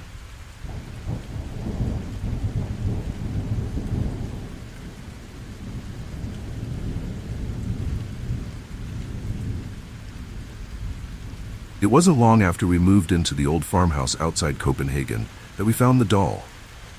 The house had been abandoned for years, left to decay at the edge of a sprawling field.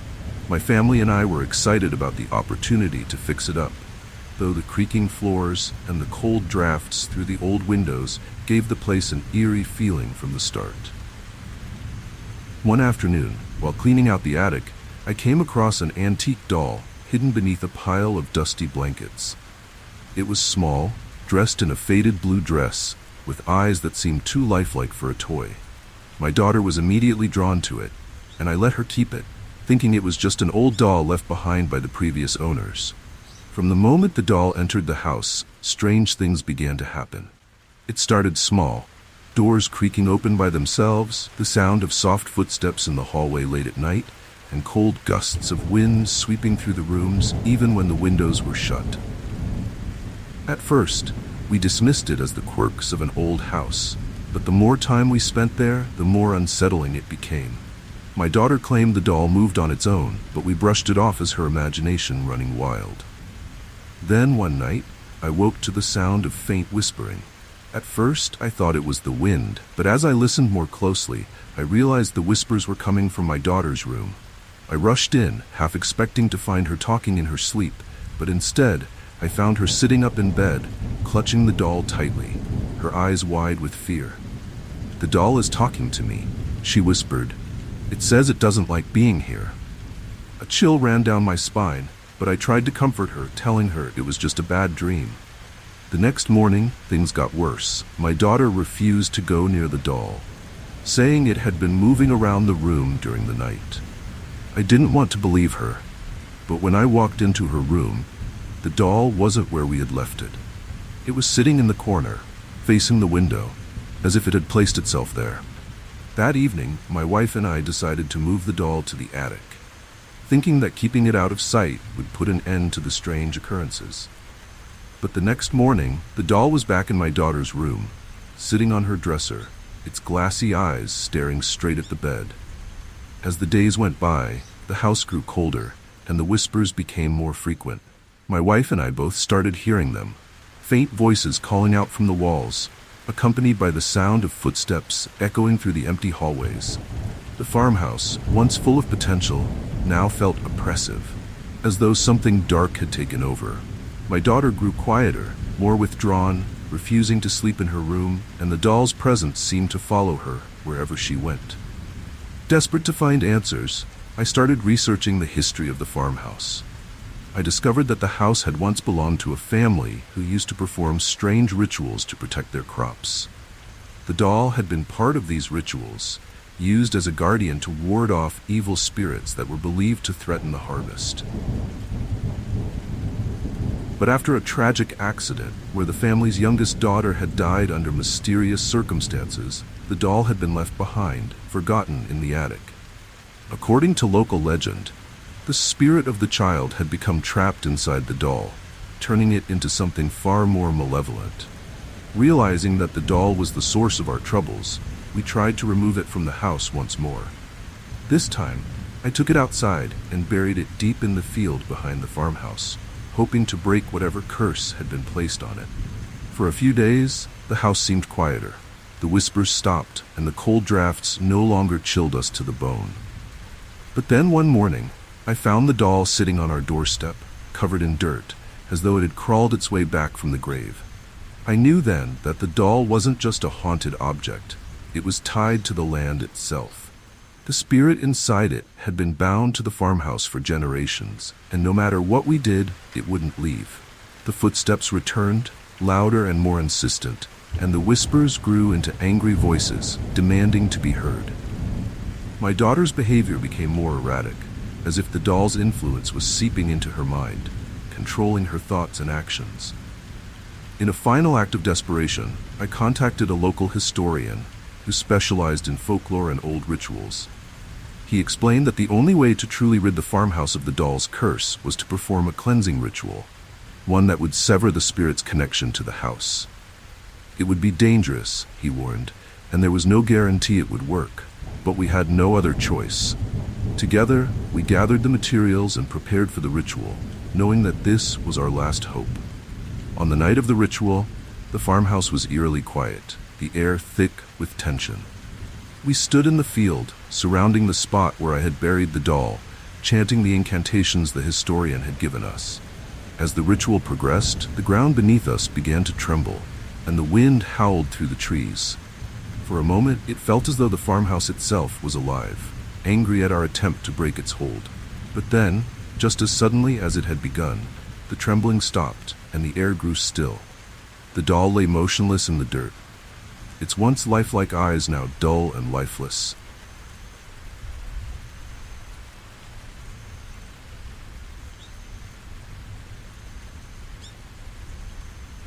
It was at a small traveling fair in New Orleans that I first saw the fortune-telling puppet. Tucked away in a dusty old tent, the puppet sat inside a wooden theater box, surrounded by faded velvet curtains. The puppet itself was unsettling, a life-size marionette with pale, cracked skin and hollow eyes. Its strings hung limp, and a sign above it read, "Ask your fortune, but beware the truth." Curiosity got the better of me, and I stepped up to the box, placing a coin in the slot. The puppet's eyes flickered open, and its head jerked upward, staring straight at me. As the puppet began to move, it spoke in a raspy, unsettling voice. "Ask your question," it said, its head tilting to the side. I hesitated, feeling a strange sense of dread, but eventually I asked something simple, something innocent about my future. The puppet twitched, its movements jerky and unnatural, and it gave me a cryptic answer. "You will soon face a choice, and that choice will bring you ruin or salvation." The words sent a chill down my spine, but I brushed it off as a carnival trick. Nothing more. Over the next few days, strange things started happening. Little accidents occurred around me, minor but unsettling. A glass would slip from my hand, narrowly missing shattering on the floor. A car would swerve suddenly as I crossed the street, only to miss me by inches. The fortune the puppet had given me played over and over in my mind, and I couldn't shake the feeling that it had set something into motion. The puppet's words echoed in my thoughts, warning me of a choice I had yet to make. One evening, as I walked home from work, I found a slip of paper in my pocket. I hadn't put it there, and I had no idea where it had come from. Scrawled in messy handwriting was a simple message: "Your time is running out." I froze, my heart pounding. The puppet's words came back to me, and suddenly, the strange accidents and warnings made sense. The puppet had foretold something, and now it was happening. But what choice was it talking about? What decision would lead to my ruin or salvation? Determined to understand what was happening, I returned to the fair the next day, only to find that the tent where I had seen the puppet was gone. I asked around, but no one seemed to remember the puppet or the fortune-teller's tent. It was as though it had never existed. The sense of dread that had been building inside me grew stronger.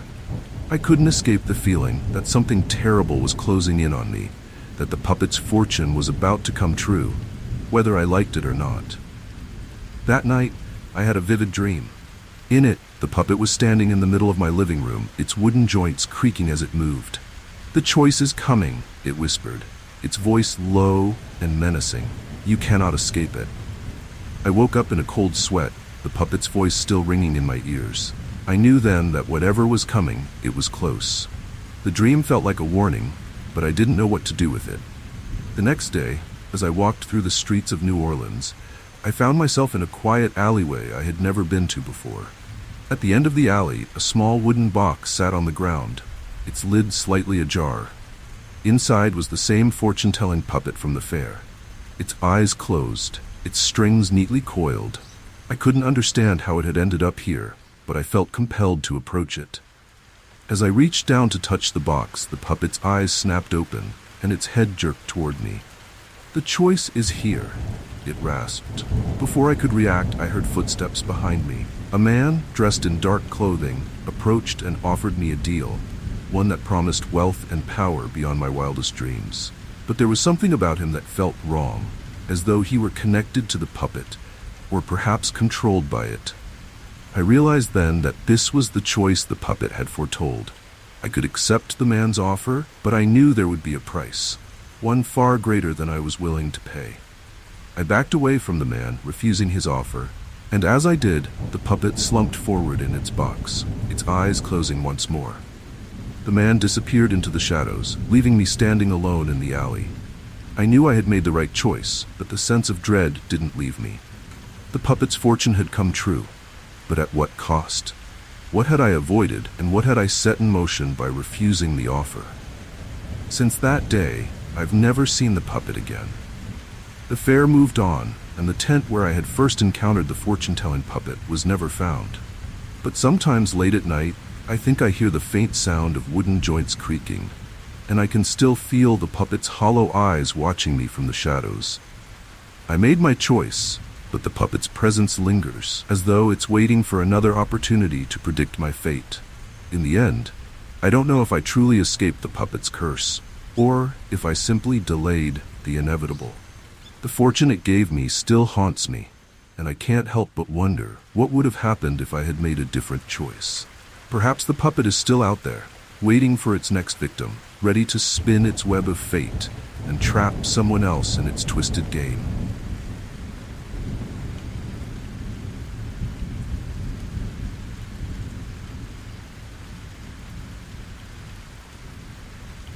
While working with a small theater troupe in Berlin, we were preparing for a new play when we discovered the puppet.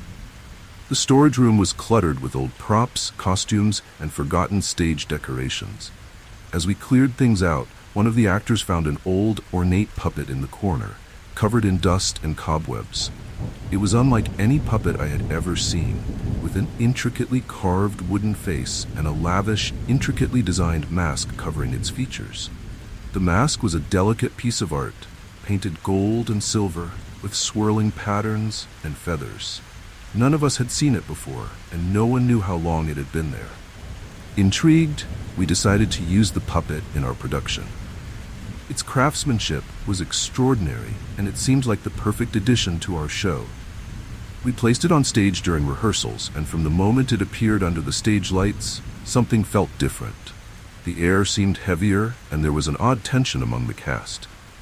At first, we brushed it off as opening night nerves, but as rehearsals went on, we couldn't ignore the strange occurrences happening around the puppet. The first incident happened when one of the stage lights suddenly flickered and went out while the puppet was on stage.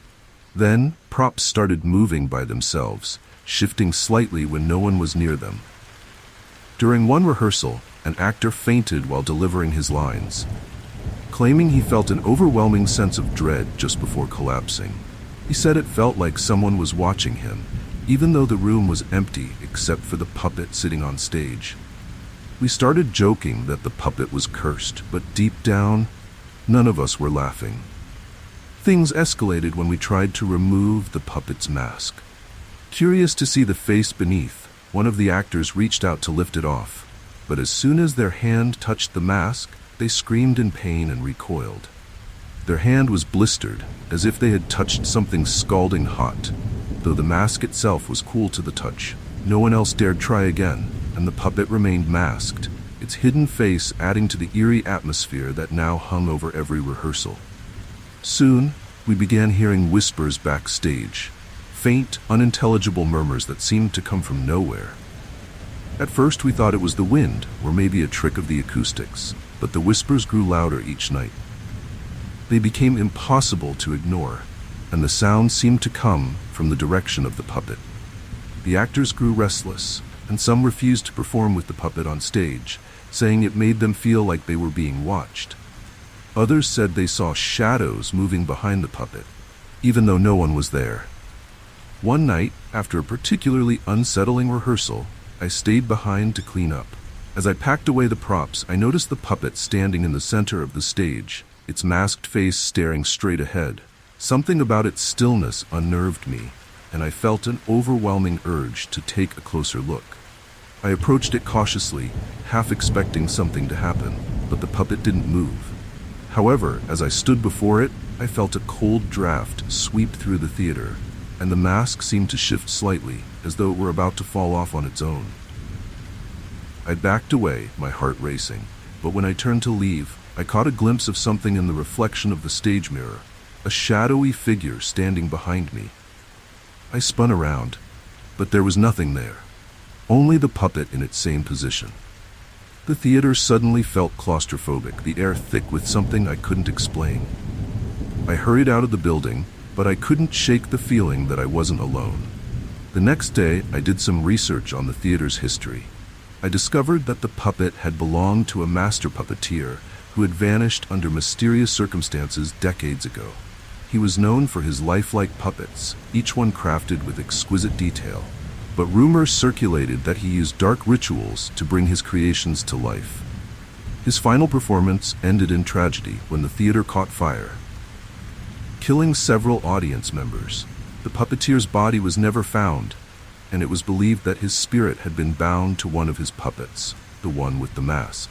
Convinced that the puppet was cursed, I tried to convince the director to remove it from the play, but they refused, claiming it was essential to the show's aesthetic.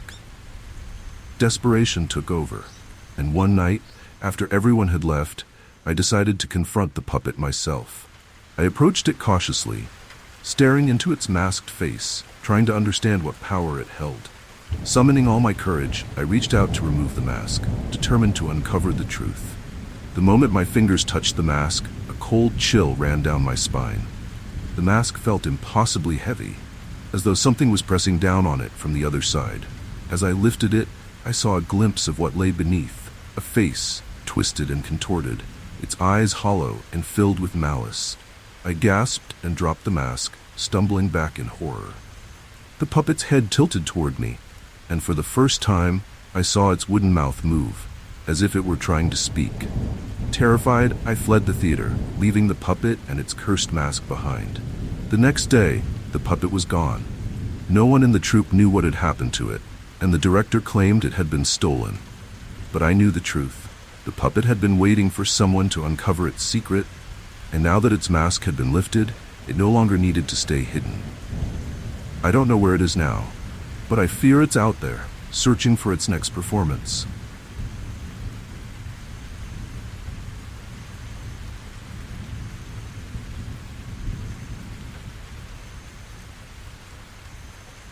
It was a rainy afternoon in Barcelona when I stumbled upon the hidden shop in the Gothic quarter. I wasn't looking for anything in particular, but the window display caught my eye. A collection of old dolls, each one more unique and unsettling than the last. Inside, the dimly lit shop felt like a different world, filled with antique toys, creaky wooden shelves, and the musty smell of forgotten things. Among the dolls, one stood out. It was simple, dressed in an old-fashioned white dress, with faded blonde hair and glassy blue eyes. There was something about it that drew me in. The shopkeeper, an elderly man with a deep, gravelly voice, warned me when I picked it up. "That doll is not for children," he said cryptically. I laughed, thinking he was just trying to be mysterious. I bought the doll, more out of curiosity than anything else, and brought it back to my apartment. I placed it on a small table in my bedroom, thinking it would be a harmless decoration.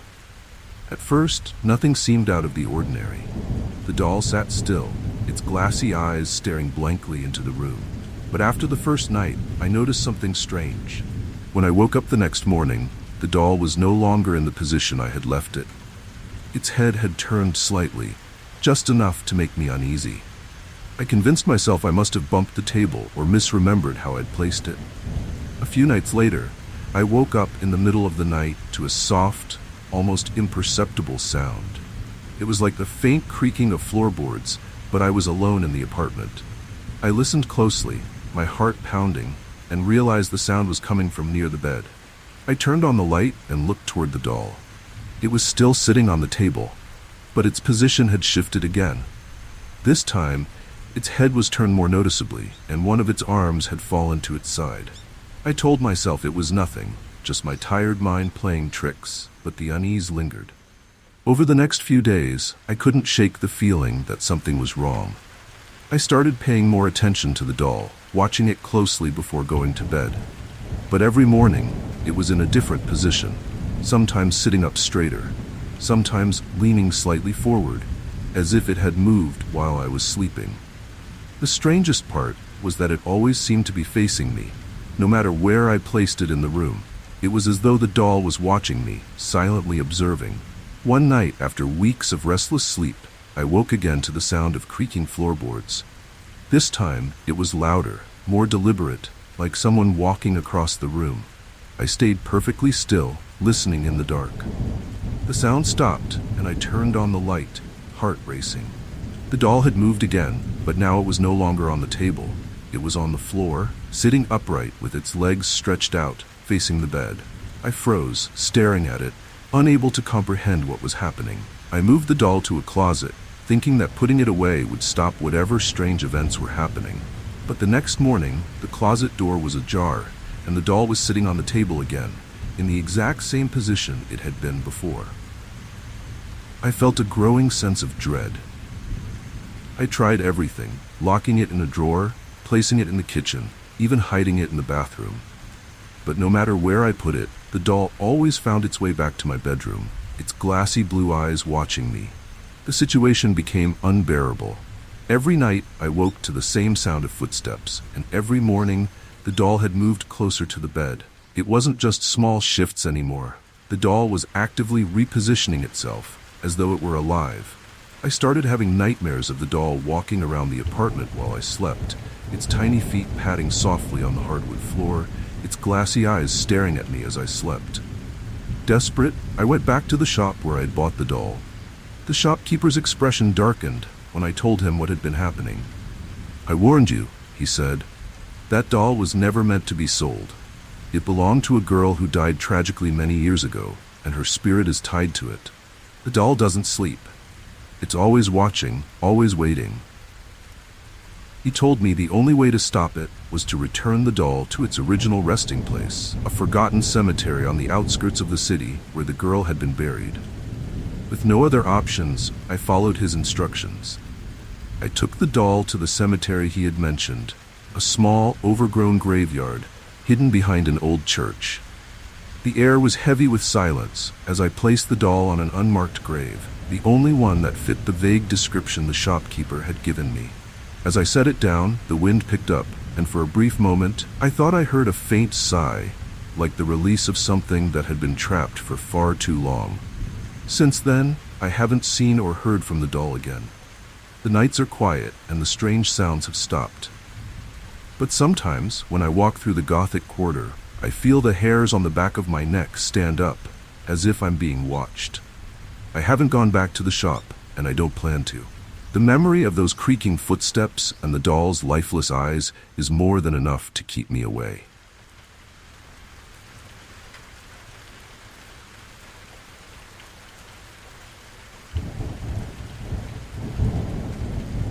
It was in Vienna that I first heard about the legendary toy maker, famous for creating dolls so lifelike that they seemed almost human. His workshop had been closed for decades after his mysterious disappearance, but rumors still swirled about his last creation, a doll said to be his masterpiece. When I saw that one of his final dolls was up for auction, I couldn't resist. I had always been a collector of unique and strange items, and this was too intriguing to pass up. The doll was small but exquisitely detailed, with a porcelain face and glass eyes that seemed to gleam with an unnatural intensity. From the moment I brought the doll home, I felt a strange connection to it. It wasn't just another piece for my collection. It seemed to have a presence, a life of its own. I placed it on a shelf in my study, where it sat motionless, watching over the room. For a while, nothing unusual happened. But soon, I began to notice small things. Books would fall off shelves for no reason. Lights would flicker when I entered the room, and the air felt heavier, as though the doll was somehow affecting its surroundings. One night, as I was reading in the study, I heard a soft giggle, almost like a child's laugh. It was faint, but unmistakable, I glanced around the room, certain I was alone, but the sound seemed to be coming from the direction of the doll. Its glassy eyes stared blankly ahead, and I told myself it was just my imagination playing tricks on me. But then I heard the giggle again, louder this time, echoing through the room. I quickly left, too unsettled to stay any longer. The next morning, I noticed something odd. The doll's position had changed. It was subtle, but its head had tilted slightly to one side, as though it had turned to watch me leave the room the night before. I hadn't touched it, and no one else had been in the house. A cold shiver ran down my spine, but I tried to ignore it, convincing myself that I must have accidentally moved it. However, the feeling of being watched lingered every time I entered the study. Over the next few days, the strange occurrences escalated. Objects around the house began moving on their own, furniture shifting slightly, doors opening and closing by themselves, and always I heard that same faint giggle, sometimes in the middle of the night, sometimes in broad daylight. It seemed to follow me everywhere I went, but no matter how hard I looked, I could never find the source. My unease grew into fear, and I started avoiding the study altogether, not wanting to be near the doll. Then, one evening, I returned home to find the study door wide open, even though I was sure I had locked it. Inside, the doll was no longer on the shelf. Instead, it was sitting in the middle of the desk, its head turned toward the door, as if it had been waiting for me. The sight sent a jolt of fear through me. I knew something wasn't right. The doll wasn't just a collector's item. It was alive in some dark, twisted way. Desperate for answers, I began researching the toymaker's life and his disappearance. I discovered that the toymaker had been obsessed with his dolls, treating them as though they were his children. Toward the end of his life, he became more reclusive, shutting himself in his workshop for days on end. Rumors circulated that he had dabbled in dark magic, trying to bring his creations to life. His final doll, the one I now owned, was said to be his masterpiece, imbued with a part of his own spirit. After he disappeared, the doll was found alone in his workshop, untouched by time. It became clear that the doll wasn't just haunted, it was the embodiment of the toymaker's vengeance. Somehow, he had infused the doll with his rage and frustration, trapping his soul inside it. Now it sought revenge on anyone who disturbed its rest. The giggles, the moving objects, the oppressive atmosphere. It was all the toymaker's doing, working through the doll to drive me mad. I needed to get rid of it, but I had no idea how. I tried throwing the doll away, but each time it reappeared on the shelf in my study, its glass eyes gleaming with malice. I tried burning it, but the flames wouldn't touch it. The fire died out as soon as it neared the doll. No matter what I did, the doll refused to leave. The giggles grew louder, more sinister, and I could feel the toymaker's presence growing stronger. The doll wasn't just an object anymore. It was a weapon, and I was its target. In a last-ditch effort, I sought out an expert in the occult. He told me that the only way to break the toymaker's curse was to return the doll to his old workshop and perform a ritual to sever the connection between the toymaker's soul and the doll. The thought of going back to the place where the toymaker had disappeared terrified me, but I knew I had no choice. The doll's influence was growing stronger every day, and if I didn't act soon, I feared I would lose my mind entirely. With the ritual instructions in hand, I made my way to the abandoned workshop late one night. The building was crumbling, covered in ivy, and eerily quiet. As I placed the doll on the workbench, I could feel the weight of the toymaker's presence surrounding me. I followed the instructions carefully, reciting the incantations and lighting the candles as instructed. As I completed the ritual, the room filled with a cold, unnatural wind, and for a moment I thought I heard the toymaker's voice, soft, bitter, and full of rage.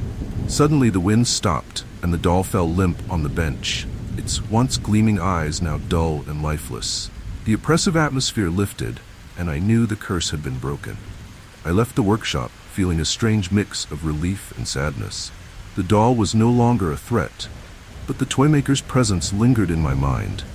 I had returned his creation to its rightful place, but part of me wondered if his spirit was truly at rest.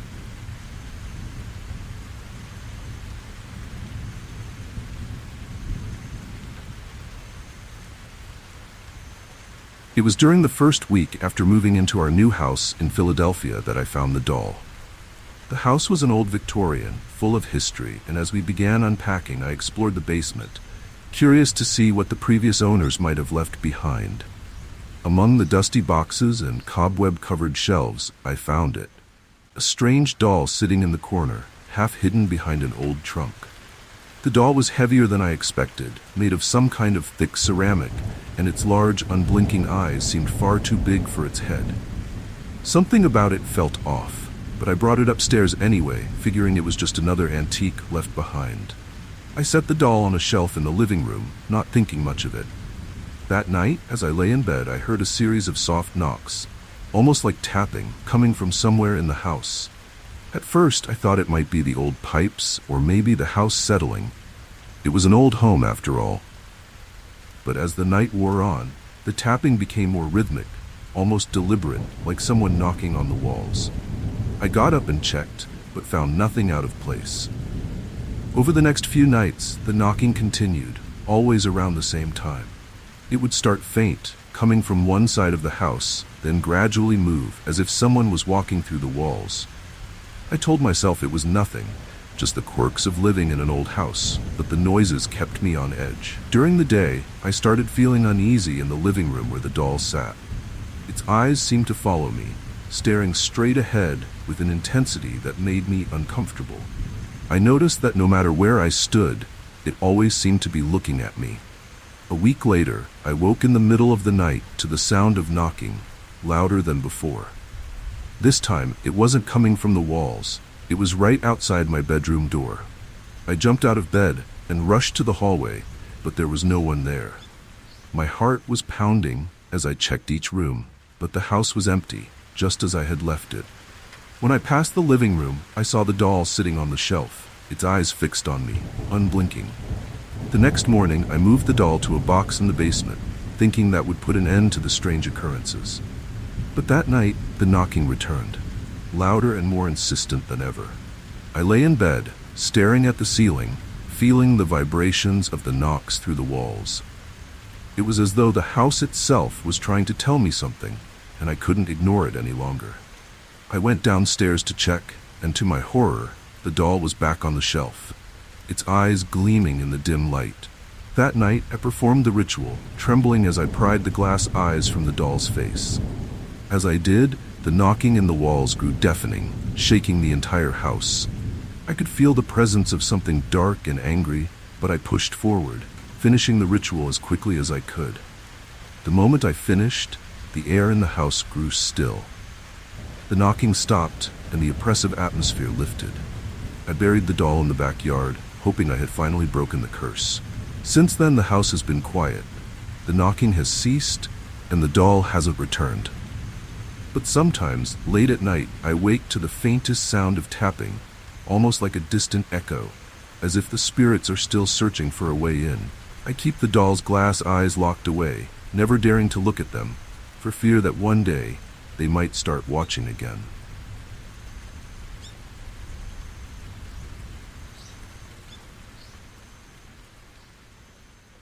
It was during the first week after moving into our new house in Philadelphia that I found the doll. The house was an old Victorian, full of history, and as we began unpacking, I explored the basement, curious to see what the previous owners might have left behind. Among the dusty boxes and cobweb-covered shelves, I found it, a strange doll sitting in the corner, half hidden behind an old trunk. The doll was heavier than I expected, made of some kind of thick ceramic, and its large, unblinking eyes seemed far too big for its head. Something about it felt off, but I brought it upstairs anyway, figuring it was just another antique left behind. I set the doll on a shelf in the living room, not thinking much of it.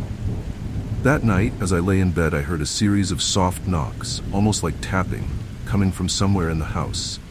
At first, I thought it might be the old pipes, or maybe the house settling. It was an old home, after all. But as the night wore on, the tapping became more rhythmic, almost deliberate, like someone knocking on the walls. I got up and checked, but found nothing out of place. Over the next few nights, the knocking continued, always around the same time. It would start faint, coming from one side of the house, then gradually move as if someone was walking through the walls. I told myself it was nothing, just the quirks of living in an old house, but the noises kept me on edge. During the day, I started feeling uneasy in the living room where the doll sat. Its eyes seemed to follow me, staring straight ahead with an intensity that made me uncomfortable. I noticed that no matter where I stood, it always seemed to be looking at me. A week later, I woke in the middle of the night to the sound of knocking, louder than before.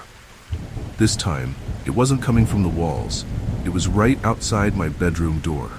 I jumped out of bed and rushed to the hallway, but there was no one there. My heart was pounding as I checked each room, but the house was empty, just as I had left it. When I passed the living room, I saw the doll sitting on the shelf, its eyes fixed on me, unblinking. The next morning, I moved the doll to a box in the basement, thinking that would put an end to the strange occurrences. But that night, the knocking returned, louder and more insistent than ever. I lay in bed, staring at the ceiling, feeling the vibrations of the knocks through the walls.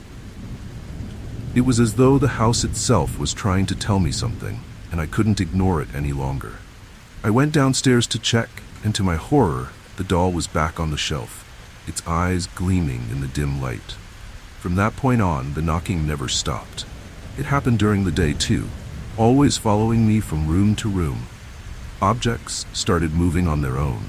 Small things at first, like books and picture frames, but then larger objects, like furniture, shifted ever so slightly when I wasn't looking.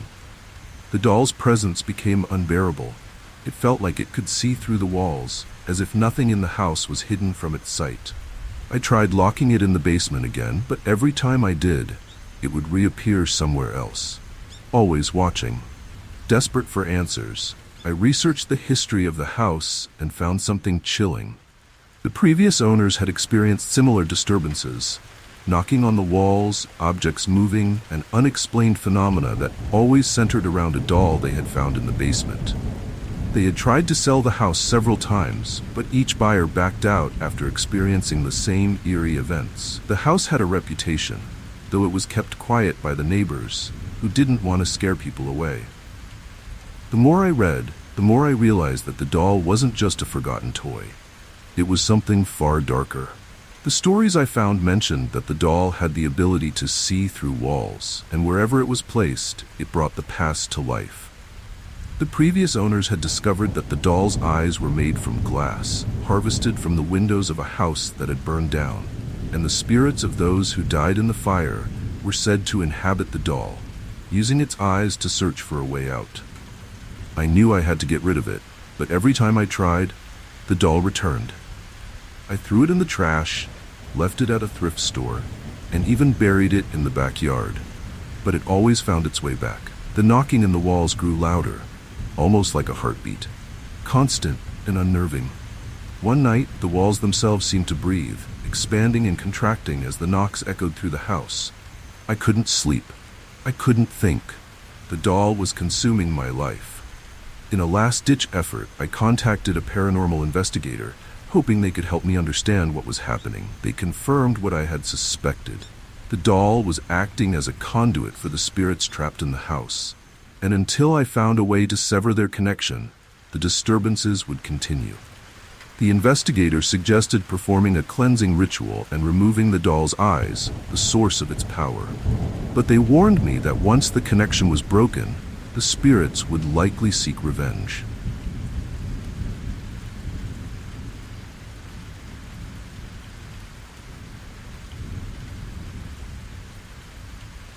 I came across the jester doll during a trip to Rome.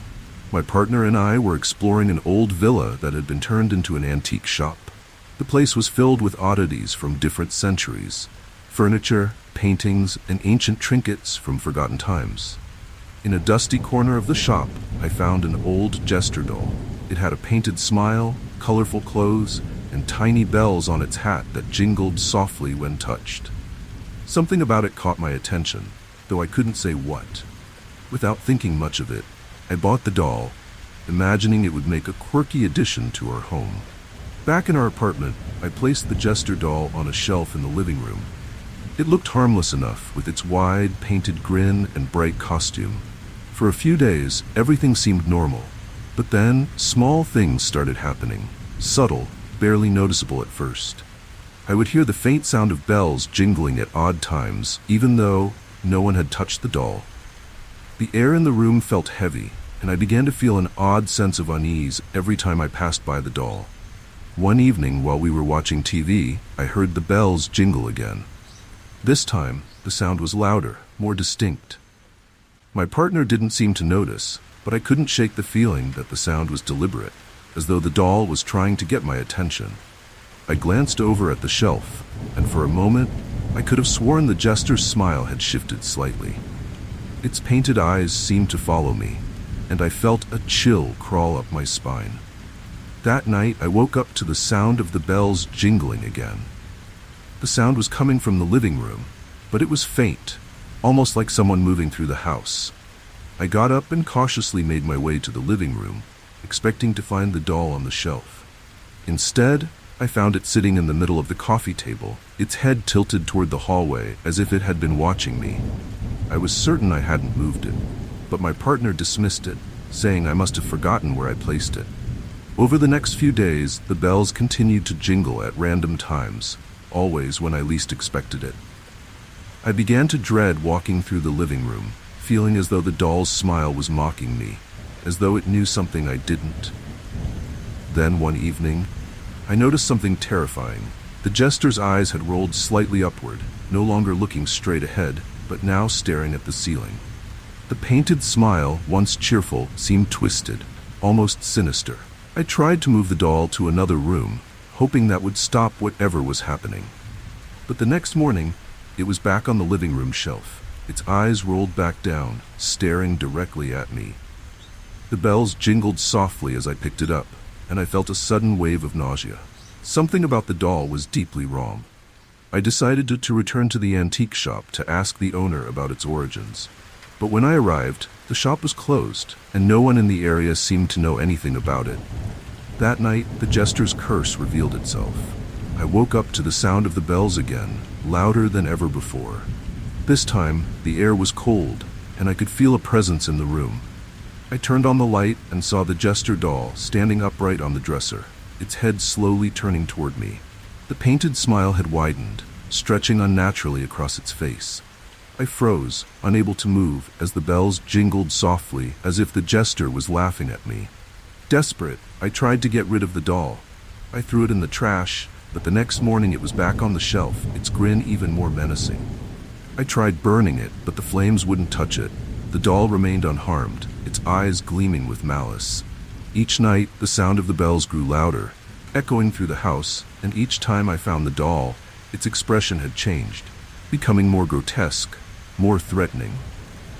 Finally, I sought out a local historian, someone who specialized in Roman folklore and curses. He listened carefully as I told him about the jester doll, and his face grew pale. He explained that the doll had once belonged to a disgraced court jester from centuries ago. The jester had been cursed after betraying the Roman nobility, his spirit bound to the doll by a vengeful sorcerer. The curse was simple, but deadly. Anyone who owned the doll would be haunted by the jester's twisted humor until they succumbed to madness. The historian told me that the only way to break the curse was to return the doll to the site of the jester's betrayal, a crumbling villa on the outskirts of Rome. He warned me that the jester's spirit would not go quietly, and I would need to perform a ritual to release his soul. That night, I took the doll and drove to the old villa, my hands trembling as the bells jingled softly in the back seat. The air around the villa was heavy, thick with the weight of forgotten history. I performed the ritual as the historian had instructed, placing the doll at the foot of the ruins and reciting the words that were meant to free the jester's spirit. As I finished, the bells rang one final time, louder than before, and the air around me grew still. The jester's smile faded from its face, and the doll's eyes became dull, lifeless. I buried the doll beneath the villa's rubble, hoping that the jester's spirit would finally rest. Since that night, the bells have stopped jingling, and the oppressive presence has lifted from my home. But every so often, I still dream of the jester's painted grin, his laughter echoing in the dark. I can't help but wonder if the curse is truly broken, or if the jester is still out there, waiting for his next victim.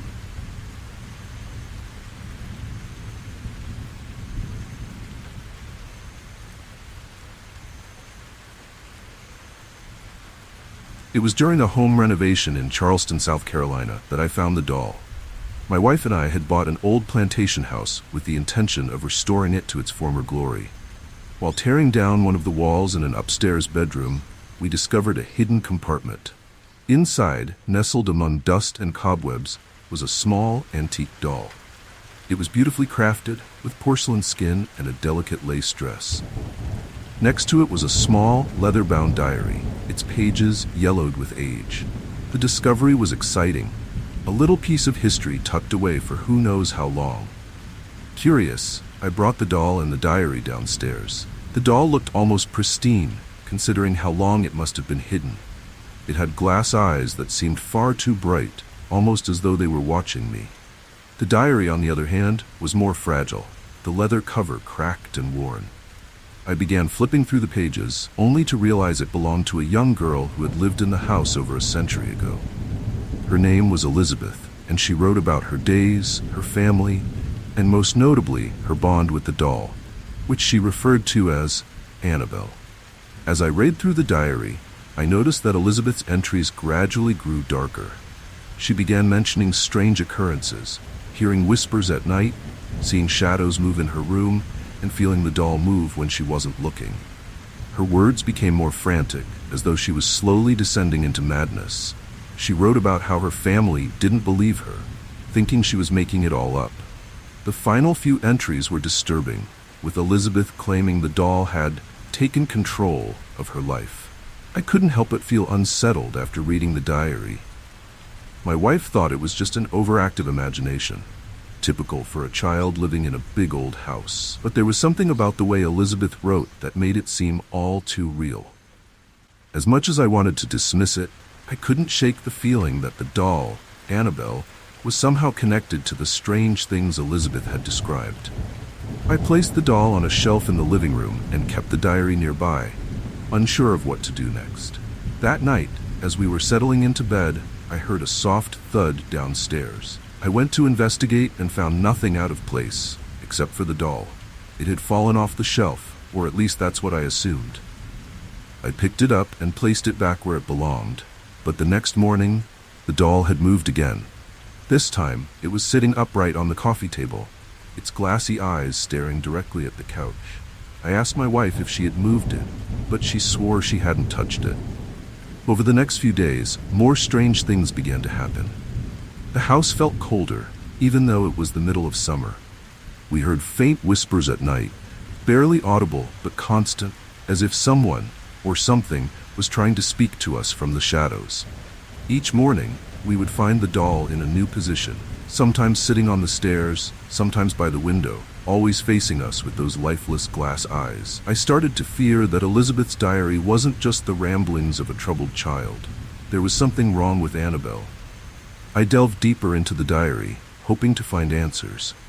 Elizabeth had written about a strange incident where her mother had tried to throw the doll away, only for it to return to the house the very next day. The entries after that were sparse, fragmented, and increasingly desperate. It seemed that no matter what they did, the doll would not leave. In her final entry, Elizabeth wrote, "Annabelle wants me to finish what she started. She wants to live again, through me." I began to feel a sense of dread every time I looked at the doll. My wife tried to reassure me that it was just a coincidence, but the unease in the house was palpable. The whispers grew louder, and every night we felt the weight of something watching us, lurking just out of sight. I decided to try what Elizabeth's mother had done all those years ago. I took the doll outside and threw it into the trash. But the next morning, it was back on the shelf, its glass eyes gleaming in the morning light. Terrified, I decided to take more drastic action. I packed the doll and the diary into a box and drove out of town, far away from the house. I buried them deep in the woods, hoping to rid myself of whatever curse had been tied to the doll. For a few days, everything seemed normal. The house felt lighter, the whispers stopped, and for the first time in weeks, we slept peacefully. But just as I started to believe the ordeal was over, I woke up one morning to find the doll sitting in the middle of our living room, the diary open beside it. I knew then that the doll couldn't be escaped.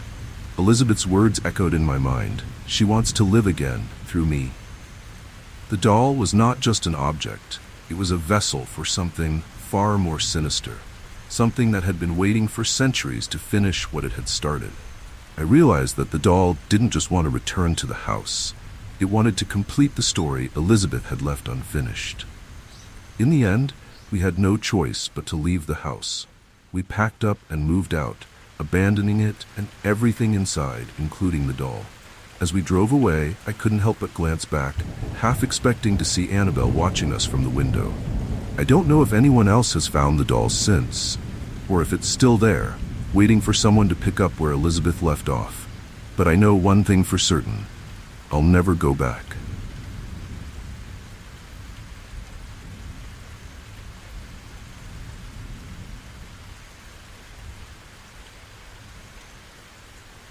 It was during a home renovation in Charleston, South Carolina, that I found the doll. My wife and I had bought an old plantation house with the intention of restoring it to its former glory. While tearing down one of the walls in an upstairs bedroom, we discovered a hidden compartment. Inside, nestled among dust and cobwebs, was a small, antique doll. It was beautifully crafted, with porcelain skin and a delicate lace dress. Next to it was a small, leather-bound diary, its pages yellowed with age. The discovery was exciting, a little piece of history tucked away for who knows how long. Curious, I brought the doll and the diary downstairs. The doll looked almost pristine, considering how long it must have been hidden. It had glass eyes that seemed far too bright, almost as though they were watching me. The diary, on the other hand, was more fragile, the leather cover cracked and worn. I began flipping through the pages, only to realize it belonged to a young girl who had lived in the house over a century ago. Her name was Elizabeth, and she wrote about her days, her family, and most notably, her bond with the doll, which she referred to as Annabelle. As I read through the diary, I noticed that Elizabeth's entries gradually grew darker. She began mentioning strange occurrences, hearing whispers at night, seeing shadows move in her room, and feeling the doll move when she wasn't looking. Her words became more frantic, as though she was slowly descending into madness. She wrote about how her family didn't believe her, thinking she was making it all up. The final few entries were disturbing, with Elizabeth claiming the doll had taken control of her life. I couldn't help but feel unsettled after reading the diary. My wife thought it was just an overactive imagination, typical for a child living in a big old house. But there was something about the way Elizabeth wrote that made it seem all too real. As much as I wanted to dismiss it, I couldn't shake the feeling that the doll, Annabelle, was somehow connected to the strange things Elizabeth had described. I placed the doll on a shelf in the living room and kept the diary nearby, unsure of what to do next. That night, as we were settling into bed, I heard a soft thud downstairs. I went to investigate and found nothing out of place, except for the doll. It had fallen off the shelf, or at least that's what I assumed. I picked it up and placed it back where it belonged, but the next morning, the doll had moved again. This time, it was sitting upright on the coffee table, its glassy eyes staring directly at the couch. I asked my wife if she had moved it, but she swore she hadn't touched it. Over the next few days, more strange things began to happen. The house felt colder, even though it was the middle of summer. We heard faint whispers at night, barely audible but constant, as if someone, or something, was trying to speak to us from the shadows. Each morning, we would find the doll in a new position, sometimes sitting on the stairs, sometimes by the window, always facing us with those lifeless glass eyes. I started to fear that Elizabeth's diary wasn't just the ramblings of a troubled child. There was something wrong with Annabelle. I delved deeper into the diary, hoping to find answers. Elizabeth had written about a strange incident where her mother had tried to throw the doll away, only for it to return to the house the very next day. The entries after that were sparse, fragmented, and increasingly desperate. It seemed that no matter what they did, the doll would not leave. In her final entry, Elizabeth wrote, "Annabelle wants me to finish what she started. She wants to live again, through me. I began to feel a sense of dread every time I looked at the doll.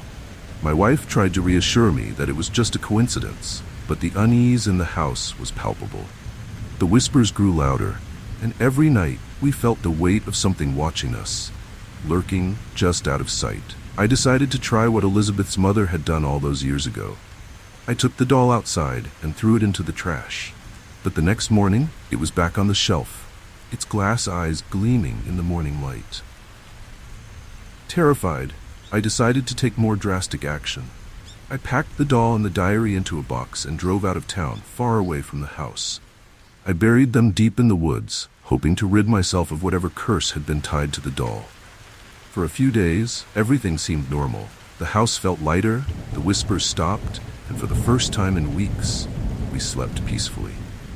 But just as I started to believe the ordeal was over, I woke up one morning to find the doll sitting in the middle of our living room, the diary open beside it. I knew then that the doll couldn't be escaped. Elizabeth's words echoed in my mind. She wants to live again, through me. The doll was not just an object. It was a vessel for something far more sinister, something that had been waiting for centuries to finish what it had started. I realized that the doll didn't just want to return to the house. It wanted to complete the story Elizabeth had left unfinished. In the end, we had no choice but to leave the house. We packed up and moved out, abandoning it and everything inside, including the doll. As we drove away, I couldn't help but glance back, half expecting to see Annabelle watching us from the window. I don't know if anyone else has found the doll since, or if it's still there, waiting for someone to pick up where Elizabeth left off. But I know one thing for certain: I'll never go back.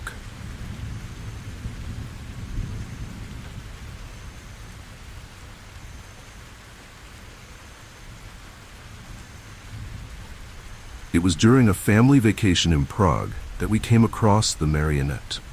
We were wandering through the old town, soaking in the rich history of the city, when we passed by a small street vendor selling traditional Czech marionettes. Most of them were charming and whimsical, but one in particular caught my attention. It was an old wooden marionette with a painted face that seemed to smirk rather than smile. Its eyes were a little too lifelike, and its clothes were worn and tattered.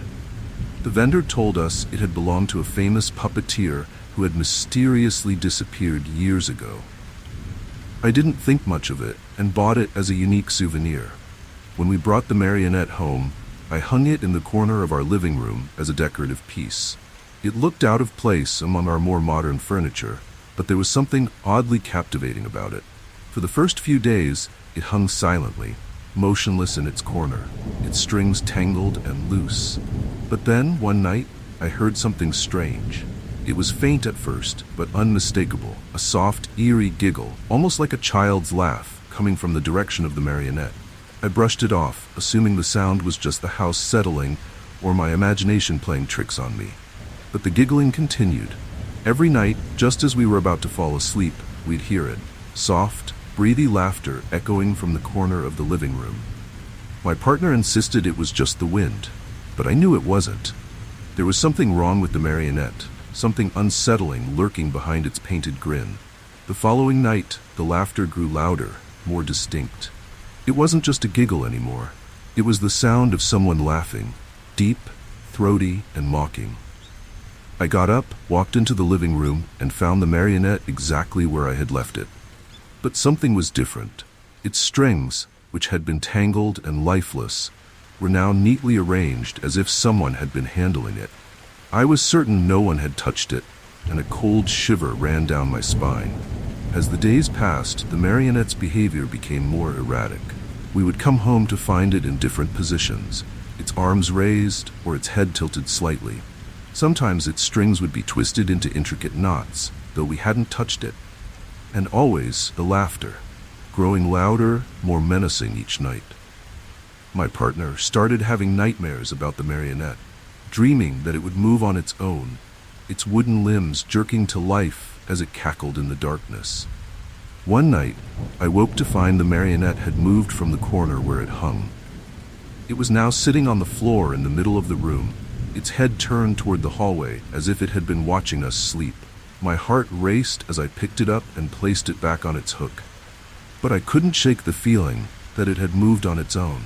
The laughter continued to echo through the house, always starting at dusk and continuing until dawn.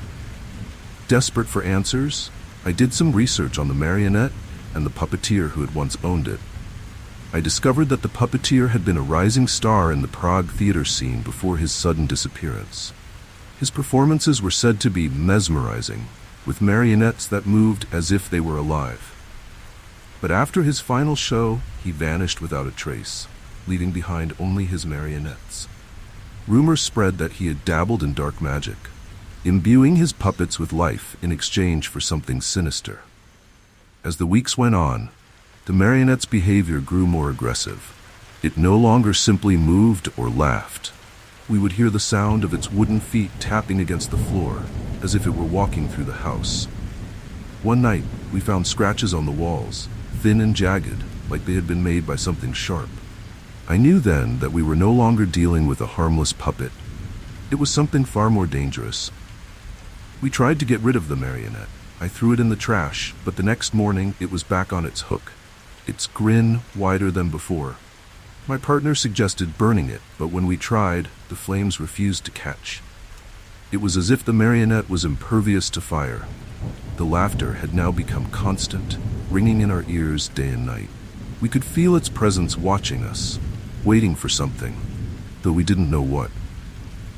In a last-ditch effort, I contacted a local expert in folklore and curses. She came to the house and took one look at the marionette before shaking her head.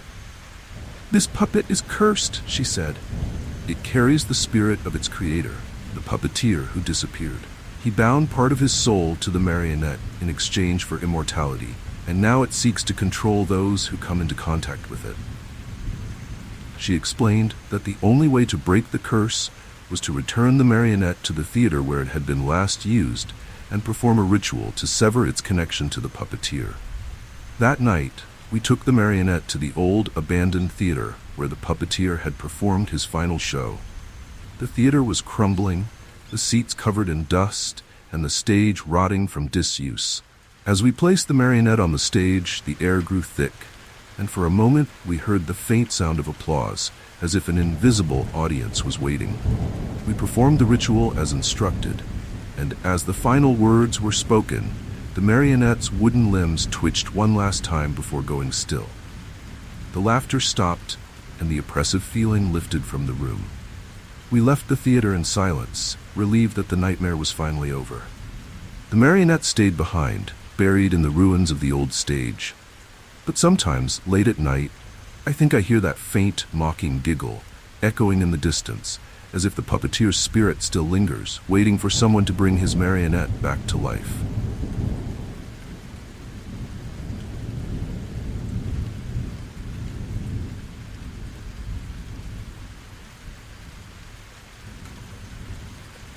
It was a sweltering summer evening in New Orleans when I found the rag doll on my porch. At first, I thought someone had left it there by mistake, but when I picked it up, a small note slipped out from beneath its frayed dress. In delicate handwriting, it read, "Take care of her. She never sleeps." I didn't think much of it. It looked like an old, worn-out toy, nothing special. The doll had large button eyes and was stitched together from various scraps of fabric. It was oddly heavy for its size, but I brought it inside, assuming it was just a harmless prank. That night, as I lay in bed, I couldn't shake the feeling that I was being watched. I chalked it up to the eerie atmosphere of the city at night. New Orleans had a way of making everything feel a little supernatural. But as I drifted off, I heard a faint rustling sound, like fabric moving in the darkness. I sat up, heart pounding, and scanned the room, but there was nothing out of place. The doll sat on the dresser where I had left it, its button eyes gleaming in the moonlight. The next morning, I found the doll in a different position. It had fallen off the dresser and was now sitting on the floor, its head tilted slightly to one side. I figured it must have slipped somehow and picked it up, placing it back on the shelf. But as the day went on, I couldn't shake the feeling that something was off. The note's warning, "She never sleeps," kept replaying in my mind. I tried to dismiss it, but deep down, I knew that this was no ordinary doll. The following night, I was jolted awake by the sound of soft footsteps. It was faint, like the sound of small feet padding across the hardwood floor. My heart raced as I listened, frozen in place. The footsteps stopped, and I turned on the light, expecting to see nothing. But there, in the doorway, was the rag doll, sitting upright, as if it had walked there on its own. I stared at it, unable to move, my mind racing to make sense of what I was seeing. How could it have moved? I put the doll back on the shelf and told myself I must have been dreaming. But the next morning, the doll had moved again. This time, it was sitting on the kitchen counter, its button eyes staring directly at the door. The note's warning echoed in my mind. She never sleeps. I felt a chill run down my spine. Was the doll moving on its own? Was there someone else in the house? The thought of being watched, even when I slept, sent a wave of fear through me. Over the next few nights, the doll continued to move. No matter where I placed it, it would find its way to a different spot, always in a position where it seemed to be watching me. The footsteps became more frequent, soft and steady, as if the doll was wandering through the house at night. I tried locking it in a drawer, but each morning it would be somewhere else, on the couch, on the table, sometimes even on the floor right next to my bed.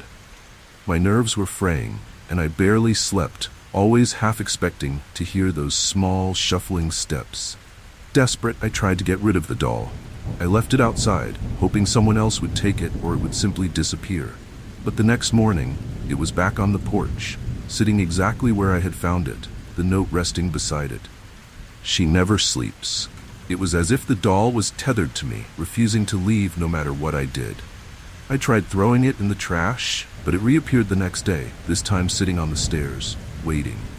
The situation grew worse when I started waking up with strange marks on my body, small scratches as if something had clawed at me in my sleep. I knew it had to be the doll. The footsteps, the feeling of being watched, the scratches, it all pointed to one thing. The doll wasn't just moving, it was active. It wasn't sleeping, and it didn't want me to sleep either. I felt trapped in my own home, unable to escape the constant presence of this cursed object.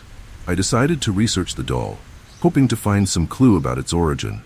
I visited local historians and experts on New Orleans folklore, and what I learned terrified me.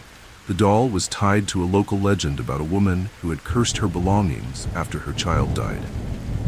The rag doll was said to carry the spirit of the child, restless and unable to sleep. The woman had stitched the doll from pieces of her child's old clothes, and it was believed that anyone who owned the doll would be haunted by the child's sleepless spirit. Realizing that the doll was more than just a toy, I sought help from a local voodoo practitioner. She told me that the only way to break the curse was to bury the doll at a crossroads at midnight, sealing it with salt and performing a ritual to release the spirit trapped inside. I was hesitant, but I had no other choice. That night, I followed her instructions, taking the doll to a crossroads on the outskirts of the city. As I performed the ritual, I felt a cold wind rush through the air, and for a brief moment, I thought I heard the faint sound of a child laughing. Since burying the doll, the footsteps have stopped, and I no longer feel the weight of being watched. The scratches have healed, and I've finally been able to sleep again.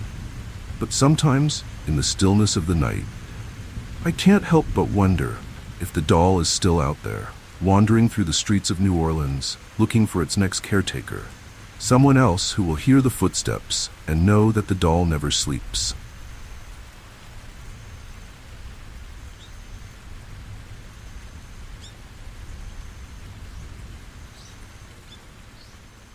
It all started when I found an intricately detailed dollhouse at an antique shop in London. My daughter had been asking for one for months, and this seemed perfect. Each tiny room was meticulously designed, with miniature furniture and dolls that looked hand-carved. The shopkeeper was eager to sell it, offering it at a ridiculously low price. He seemed relieved when I agreed to buy it, as if he couldn't wait to get rid of it. I shrugged it off as just a good deal and brought it home, excited to surprise my daughter. She loved the dollhouse immediately, spending hours rearranging the furniture and playing with the tiny family of dolls inside. At first, everything seemed normal. It wasn't until a few days later that things began to change. My daughter told me that new rooms were appearing in the dollhouse, rooms she hadn't seen before. I assumed her imagination was running wild, but when I checked, there were indeed new, fully furnished rooms that hadn't been there when I bought it. I convinced myself that I must have just missed them the first time. But the changes didn't stop there. My daughter started noticing that the dolls were moving on their own.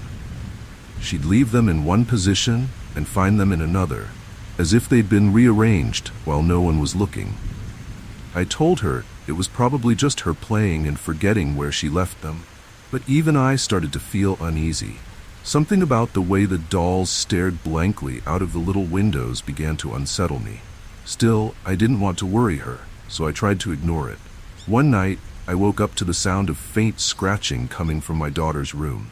When I went to check, I found her sitting up in bed, staring at the dollhouse. "They're moving again," she whispered, her voice trembling. I looked at the dollhouse and saw that the tiny family of dolls was no longer in their beds but standing in the living room, arranged in a perfect circle. I picked them up, placed them back in their original positions, and reassured her that it was nothing to worry about. The next morning, we found something even more disturbing. A new doll had appeared in the dollhouse, a figure that looked eerily similar to me. It was sitting in the dollhouse's kitchen, its face expressionless, its tiny hand resting on a miniature coffee cup. My heart skipped a beat. I hadn't bought that doll, and I had no idea where it came from. My daughter hadn't put it there either.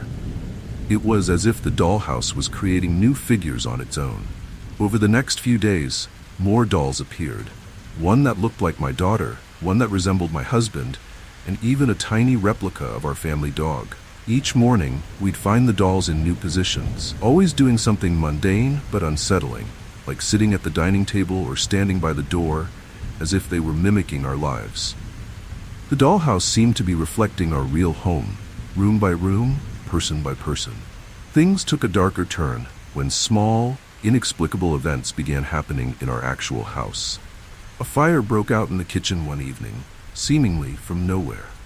The very next day, we noticed that in the dollhouse, the kitchen had been burned and charred, with the tiny doll versions of us standing by, as if witnessing the aftermath.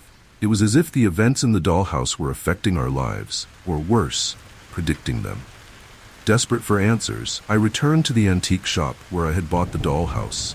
But the shopkeeper was gone, and the store was boarded up. I asked around the neighborhood, but no one seemed to know anything about him. It was as if he had disappeared, just like the shop itself. The more I searched, the more dead ends I hit. I felt trapped, unable to understand what was happening or how to stop it. One night, I had a nightmare in which the dolls from the dollhouse were standing over my bed, their tiny, painted faces expressionless as they watched me sleep. I woke up in a cold sweat, only to find the dolls in the dollhouse arranged in the same eerie positions I had dreamed of. My daughter was becoming more withdrawn, refusing to go near the dollhouse, and I knew I had to do something before things got worse.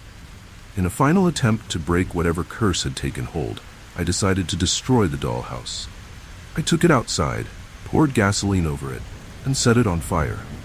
As the flames engulfed it, I heard what sounded like faint whispers coming from inside the tiny rooms, but I ignored them, determined to rid my family of this nightmare.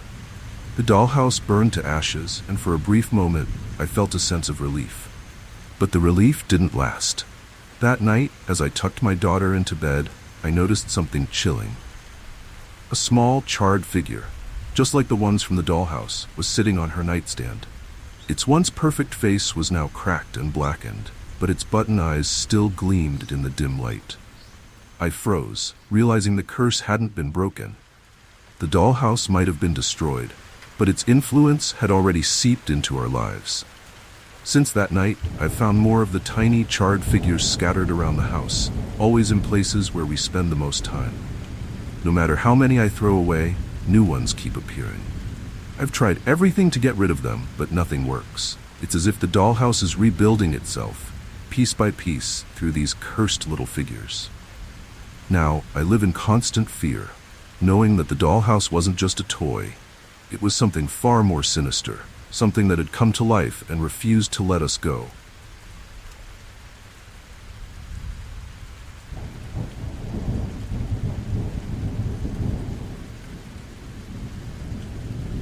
came across the puppet during a weekend trip to Paris. I had been wandering through the narrow, cobblestone streets when I stumbled upon a small, dusty shop tucked away in a quiet alley. The shop was filled with antiques, old clocks, paintings, and curious artifacts from different eras. But what caught my eye was an intricately carved wooden puppet sitting in the shop window. It had large, lifelike glass eyes and delicate, jointed limbs, and something about it drew me in. Without hesitation, I bought it, thinking it would be a unique addition to my collection. When I brought the puppet home, I hung it in my study, where it swayed gently from its strings. At first, everything seemed normal, but after a few days, I started to notice something strange. The puppet's glass eyes, which had seemed so clear and bright, now appeared to have small red streaks running through them, like veins. I thought it was just a trick of the light, but the longer I looked, the more convinced I became that the puppet's eyes were changing. That night, I had a performance at the small theater where I worked as a ventriloquist. I decided to bring the puppet with me, thinking it would make an interesting addition to my act. As I performed, everything seemed to go smoothly, until I noticed something terrifying. Tiny streaks of blood began to trickle from the puppet's eyes, dripping down its wooden cheeks. At first, I thought it was part of a malfunction with the puppet, but when I touched its face, the blood was real, warm and sticky on my fingers. I quickly finished the performance, too shaken to think clearly. Afterward, I examined the puppet more closely, but the blood had disappeared, as if it had never been there in the first place. I couldn't understand what was happening, but I tried to convince myself that I was just tired, that maybe I had imagined it. Still, a deep sense of unease settled over me, and I couldn't shake the image of the puppet's bleeding eyes from my mind. Over the next few days, more strange things began happening. Every time I used the puppet in a performance, I noticed the same tiny streaks of blood forming around its glass eyes. Each time, they grew more pronounced, and soon they were no longer just streaks. They were full, slow tears of blood, running down its face and staining its wooden body. My audience never seemed to notice, but I couldn't ignore it. Something was terribly wrong with the puppet. I tried to stop using it, but it felt as though the puppet had a hold on me. Whenever I left it behind, I would feel an overwhelming urge to bring it with me, as if it were calling to me, demanding to be used. The blood continued to appear, but now, strange accidents started happening during my performances. Props would fall unexpectedly, lights would flicker and go out, and once, an entire set piece collapsed, narrowly missing me. It was as if the puppet was growing more powerful, feeding off the chaos it was creating. Desperate for answers, I returned to the shop where I had bought the puppet. But when I arrived, I found the shop boarded up and abandoned. There was no sign of the old man who had sold it to me, and none of the neighboring shops seemed to know anything about it. I began to research the puppet's origins and learned that it had belonged to a famous ventriloquist in Paris who had died under mysterious circumstances. According to legend, the ventriloquist had used the puppet in his final performance, during which he began bleeding from his eyes before collapsing on stage. The more I learned, the more terrified I became. It seemed that the puppet had been cursed by its original owner, and now it was trying to repeat the same fate with me. The blood wasn't just an illusion, it was a warning, a sign that the puppet's curse was tightening its grip. I realized that if I didn't do something soon, I would suffer the same fate as the previous owner. But I had no idea how to break the curse or free myself from the puppet's control. One evening, as I was preparing for another performance, I noticed something new. The blood was no longer just coming from the puppet's eyes. It was seeping from its joints, dripping from its hands and feet, staining the floor beneath it. I could feel the puppet's influence growing stronger, and I knew I had to act before it was too late. I decided to confront the curse head-on, hoping that by destroying the puppet, I could break free from its hold. I took the puppet to a remote part of the city, deep into the catacombs beneath Paris. There, surrounded by the bones of the dead, I set the puppet down and doused it in gasoline. As I lit the match, the puppet's eyes seemed to glow with a sinister light, and for a moment I thought I heard it laugh, a low, guttural sound that sent chills down my spine. The fire roared to life, consuming the puppet in flames, and as it burned, I felt the weight of its curse lift from my shoulders. When the fire died down, there was nothing left but ash. I left the catacombs, feeling lighter than I had in weeks, convinced that I had finally freed myself from the puppet's grip. But as I returned home, I found something waiting for me. There, hanging in the corner of my study, was a new puppet, identical to the one I had just destroyed. Its glass eyes gleaming in the dim light. Blood trickled down its cheeks, slow and deliberate, as if the curse had only just begun.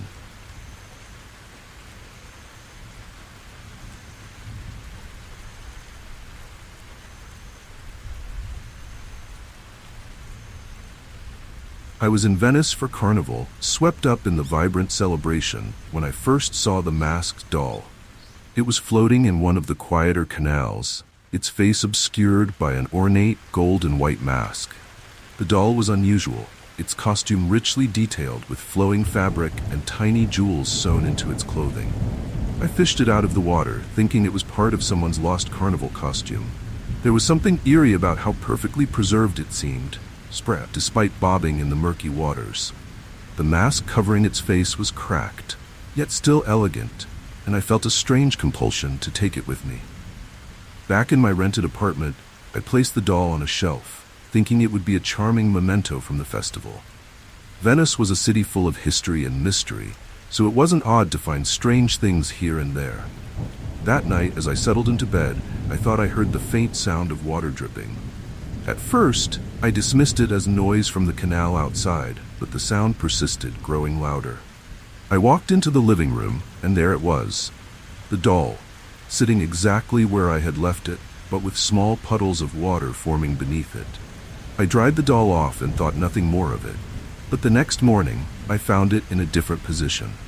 Its head had tilted slightly, and the mask, which had been cracked when I found it, now appeared to have changed.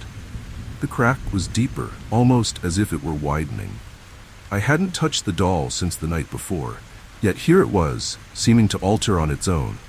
I felt a chill but brushed it off, thinking it was my imagination, or perhaps the result of its time in the canal. As the days went by, more unsettling things happened.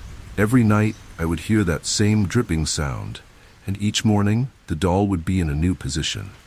The mask seemed to shift as well. At first, the cracks would deepen, then they seemed to mend themselves, only to crack again. What disturbed me the most was that with each change in the mask, the doll's expression beneath seemed to grow more defined, as if the mask was revealing a face that had once been hidden.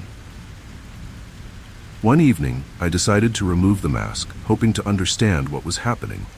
I lifted it gently, and for a brief moment, I saw the doll's face. It was not a doll's face at all. It was disturbingly lifelike, with hollow, sunken eyes and a mouth twisted into a grimace. Horrified, I dropped the mask back into place, my hands trembling. I told myself I had imagined it, that it was just an old, damaged doll, nothing more. But deep down, I knew that there was something far more sinister about it. The next morning, I woke up to find Venetian carnival masks scattered around my apartment.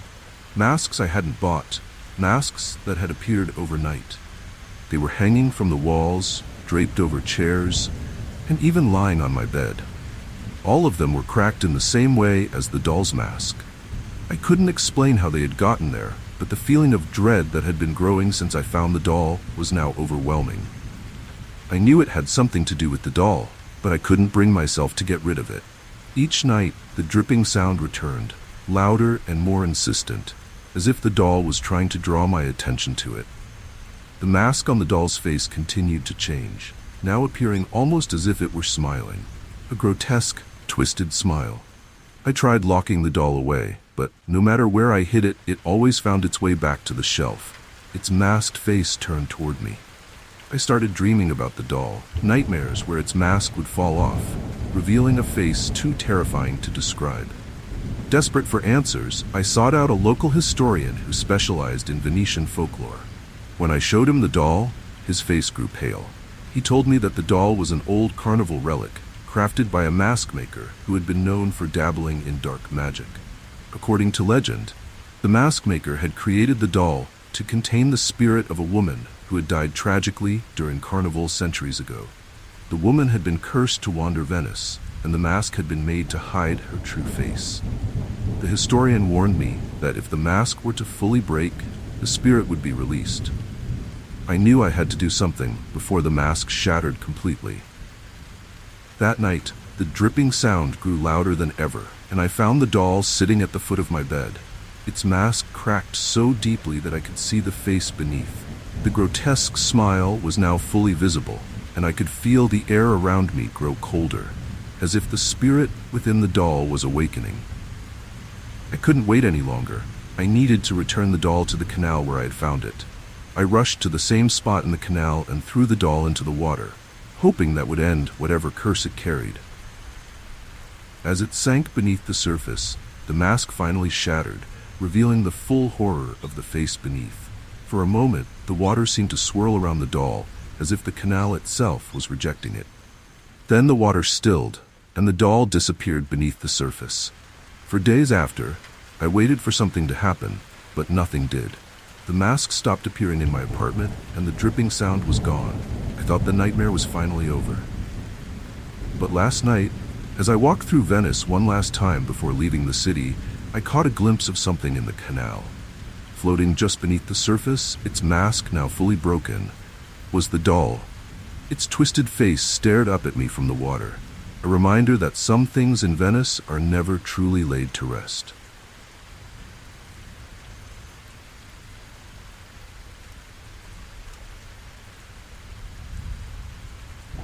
I first found the fortune teller doll at a flea market in San Francisco. The market was packed with odd trinkets, antique furniture, and collectibles.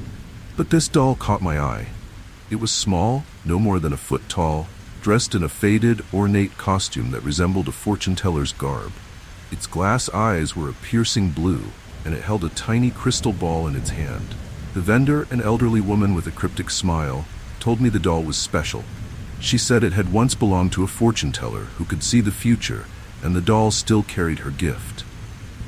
I laughed at the story, but the price was low, so I bought it as a quirky addition to my home. When I got home, I placed the doll on a shelf in my living room, next to some other oddities I'd collected over the years. That night, as I was relaxing, I heard a soft, raspy voice.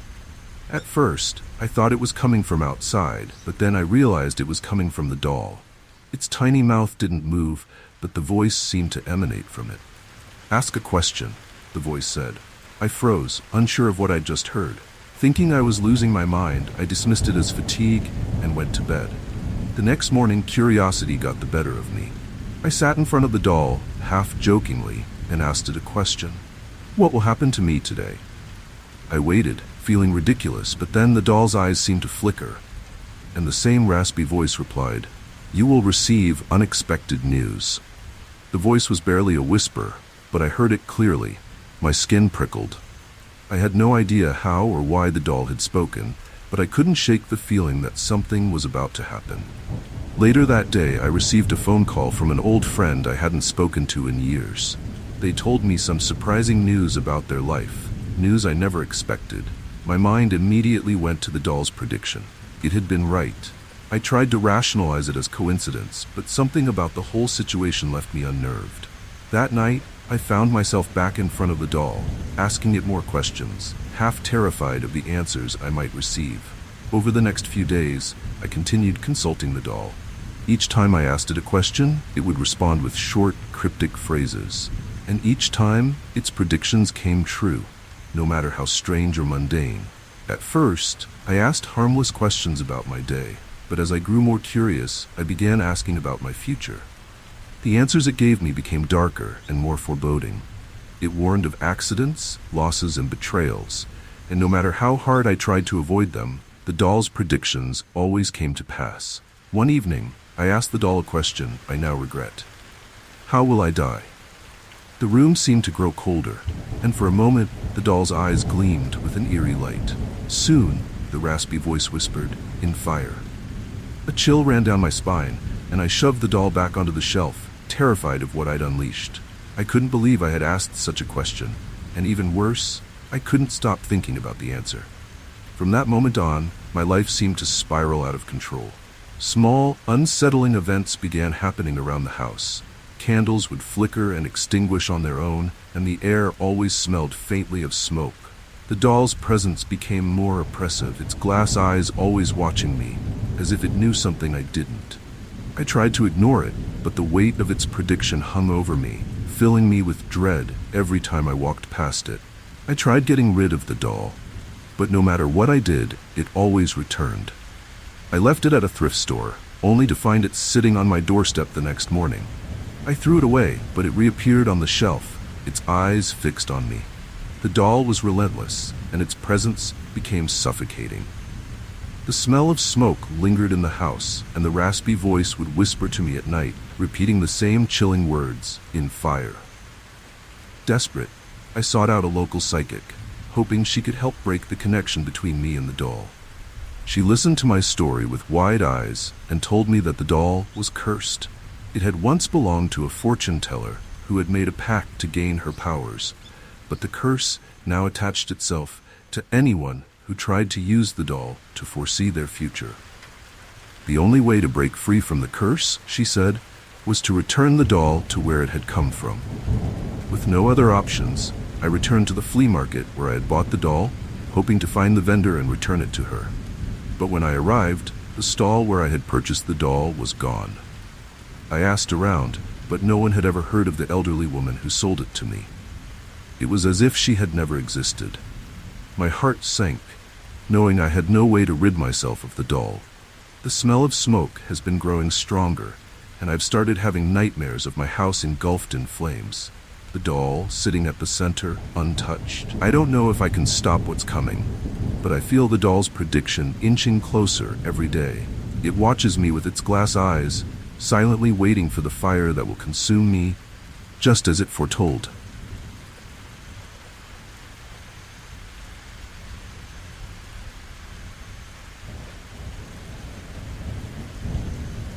I first found the fortune teller doll at a flea market in San Francisco. The market was packed with odd trinkets, antique furniture, and collectibles. But this doll caught my eye. It was small, no more than a foot tall, dressed in a faded, ornate costume that resembled a fortune teller's garb. Its glass eyes were a piercing blue, and it held a tiny crystal ball in its hand. The vendor, an elderly woman with a cryptic smile, told me the doll was special. She said it had once belonged to a fortune teller who could see the future, and the doll still carried her gift. I laughed at the story, but the price was low, so I bought it as a quirky addition to my home. When I got home, I placed the doll on a shelf in my living room, next to some other oddities I'd collected over the years. That night, as I was relaxing, I heard a soft, raspy voice. At first, I thought it was coming from outside, but then I realized it was coming from the doll. Its tiny mouth didn't move, but the voice seemed to emanate from it. "Ask a question," the voice said. I froze, unsure of what I'd just heard. Thinking I was losing my mind, I dismissed it as fatigue and went to bed. The next morning, curiosity got the better of me. I sat in front of the doll, half jokingly, and asked it a question. "What will happen to me today?" I waited, feeling ridiculous, but then the doll's eyes seemed to flicker, and the same raspy voice replied, "You will receive unexpected news." The voice was barely a whisper, but I heard it clearly. My skin prickled. I had no idea how or why the doll had spoken, but I couldn't shake the feeling that something was about to happen.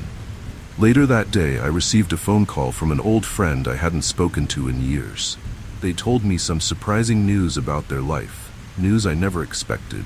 My mind immediately went to the doll's prediction. It had been right. I tried to rationalize it as coincidence, but something about the whole situation left me unnerved. That night, I found myself back in front of the doll, asking it more questions, half terrified of the answers I might receive. Over the next few days, I continued consulting the doll. Each time I asked it a question, it would respond with short, cryptic phrases. And each time, its predictions came true, no matter how strange or mundane. At first, I asked harmless questions about my day, but as I grew more curious, I began asking about my future. The answers it gave me became darker and more foreboding. It warned of accidents, losses, and betrayals, and no matter how hard I tried to avoid them, the doll's predictions always came to pass. One evening, I asked the doll a question I now regret. "How will I die?" The room seemed to grow colder, and for a moment the doll's eyes gleamed with an eerie light. Soon, the raspy voice whispered, "In fire." A chill ran down my spine, and I shoved the doll back onto the shelf, terrified of what I'd unleashed. I couldn't believe I had asked such a question, and even worse, I couldn't stop thinking about the answer. From that moment on, my life seemed to spiral out of control. Small, unsettling events began happening around the house. Candles would flicker and extinguish on their own, and the air always smelled faintly of smoke. The doll's presence became more oppressive, its glass eyes always watching me, as if it knew something I didn't. I tried to ignore it, but the weight of its prediction hung over me, filling me with dread every time I walked past it. I tried getting rid of the doll, but no matter what I did, it always returned. I left it at a thrift store, only to find it sitting on my doorstep the next morning. I threw it away, but it reappeared on the shelf, its eyes fixed on me. The doll was relentless, and its presence became suffocating. The smell of smoke lingered in the house, and the raspy voice would whisper to me at night, repeating the same chilling words, "In fire." Desperate, I sought out a local psychic, hoping she could help break the connection between me and the doll. She listened to my story with wide eyes and told me that the doll was cursed. It had once belonged to a fortune teller who had made a pact to gain her powers, but the curse now attached itself to anyone who tried to use the doll to foresee their future. The only way to break free from the curse, she said, was to return the doll to where it had come from. With no other options, I returned to the flea market where I had bought the doll, hoping to find the vendor and return it to her. But when I arrived, the stall where I had purchased the doll was gone. I asked around, but no one had ever heard of the elderly woman who sold it to me. It was as if she had never existed. My heart sank, knowing I had no way to rid myself of the doll. The smell of smoke has been growing stronger, and I've started having nightmares of my house engulfed in flames. The doll sitting at the center, untouched. I don't know if I can stop what's coming, but I feel the doll's prediction inching closer every day. It watches me with its glass eyes, silently waiting for the fire that will consume me, just as it foretold.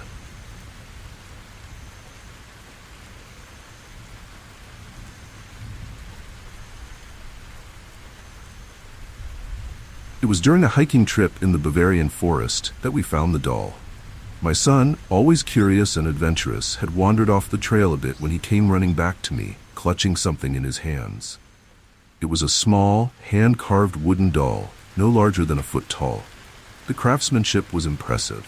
Its features were detailed, almost lifelike, but its expression was blank, emotionless. My son was excited about his discovery, insisting we take it home. I agreed, not thinking much of it. After all, it seemed like an innocent keepsake from our hike. That night, back in our cabin, the atmosphere felt different. The air was thick, the woods outside eerily quiet, as if the forest was holding its breath. The doll sat on the mantel, its blank eyes staring straight ahead. I tried to shake off the uneasy feeling, blaming it on exhaustion from the hike, but something about the doll made me feel on edge. It was strange, almost as if it didn't belong here, or anywhere. The next morning I woke up to the sound of knocking. It was faint, like something tapping against the walls of the cabin. I checked the doors and windows but found nothing. My son, however, seemed unbothered. He pointed at the doll and said, "The little man is keeping us safe." I laughed it off, assuming it was just his imagination running wild. But as the day went on, strange things started happening. We found strange symbols carved into the trees around the cabin, intricate markings that looked far too deliberate to be random. That evening, as the sun set, we heard footsteps outside. Slow, deliberate footsteps circling the cabin. I rushed to the window, but all I saw were shadows moving between the trees. My heart raced, and I quickly locked the doors. My son, however, remained calm. He told me that the doll was a guardian of the forest, cat protecting us from the spirits that roamed the woods. I had no idea where he had gotten that idea, but the way he said it sent chills down my spine. Over the next few nights, the footsteps returned, growing louder and more insistent. The symbols on the trees multiplied, surrounding the cabin like a warning. Each time I stepped outside, I felt watched, as if unseen eyes were tracking my every move. My son, meanwhile, had grown more attached to the doll, often talking to it as if it could hear him. He called it the guardian, and though I tried to play along for his sake, I couldn't ignore the creeping sense of dread that had settled over our stay. One night, I woke to find the doll had moved. It was no longer on the mantel. It was sitting by the door facing the forest. My son swore he hadn't touched it, and I certainly hadn't moved it. The air inside the cabin felt oppressive, thick with tension. I could hear the faint sound of whispering outside, though I couldn't make out the words. The forest itself seemed alive, pressing in on the cabin, as if it wanted us to leave. I started to believe that the doll was far more than just a carved figure. The footsteps outside became louder and more frequent, circling the cabin relentlessly every night. We found deep scratches on the windows, as though something had tried to claw its way in. My son continued to speak to the doll, saying it was protecting us from the bad spirits.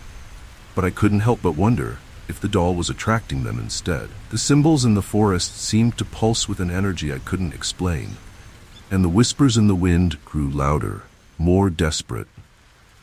Desperate for answers, I asked a local guide about the doll and the strange occurrences. His face grew pale when I described it, and he warned me that the doll was part of an old Bavarian legend. According to the story, the doll was carved to act as a guardian for the forest, a protector of the ancient spirits that lived within.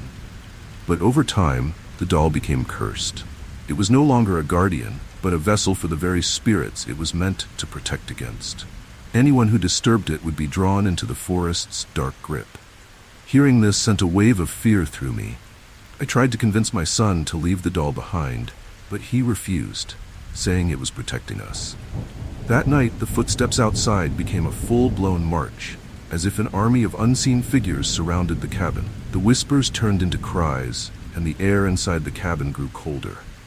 I knew then that we had to leave.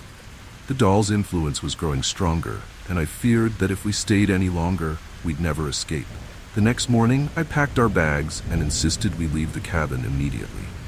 My son was heartbroken, clutching the doll tightly, but I couldn't risk staying another night. As we made our way through the forest, I could feel the eyes of the woods watching us, the whispers growing fainter the further we got from the cabin. I told my son we had to leave the doll behind, but when I turned to look, he had already tossed it into the underbrush. "The guardian's home is here," he said softly. We made it out of the forest without further incident. But the memory of those nights stayed with me. Even now, I sometimes hear faint whispers when I'm alone, as if the spirits of the forest are calling out to us. I don't know if the doll is still there, waiting in the woods, or if someone else has found it. But one thing is certain, the forest has its own guardians, and once they find you, they never let go.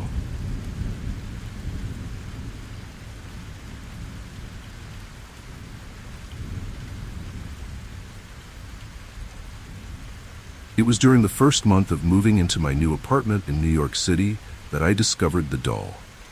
The building was old, one of those historic brownstones in the Upper West Side, and it had an attic that had been sealed off for years. Curious about what might be hidden up there, I asked the landlord if I could explore it. He shrugged, saying no one had been up there in decades and that I could keep whatever I found. Armed with a flashlight, I climbed the creaky stairs and opened the dusty door. The attic was filled with old furniture, yellowing newspapers, and boxes stacked haphazardly in every corner.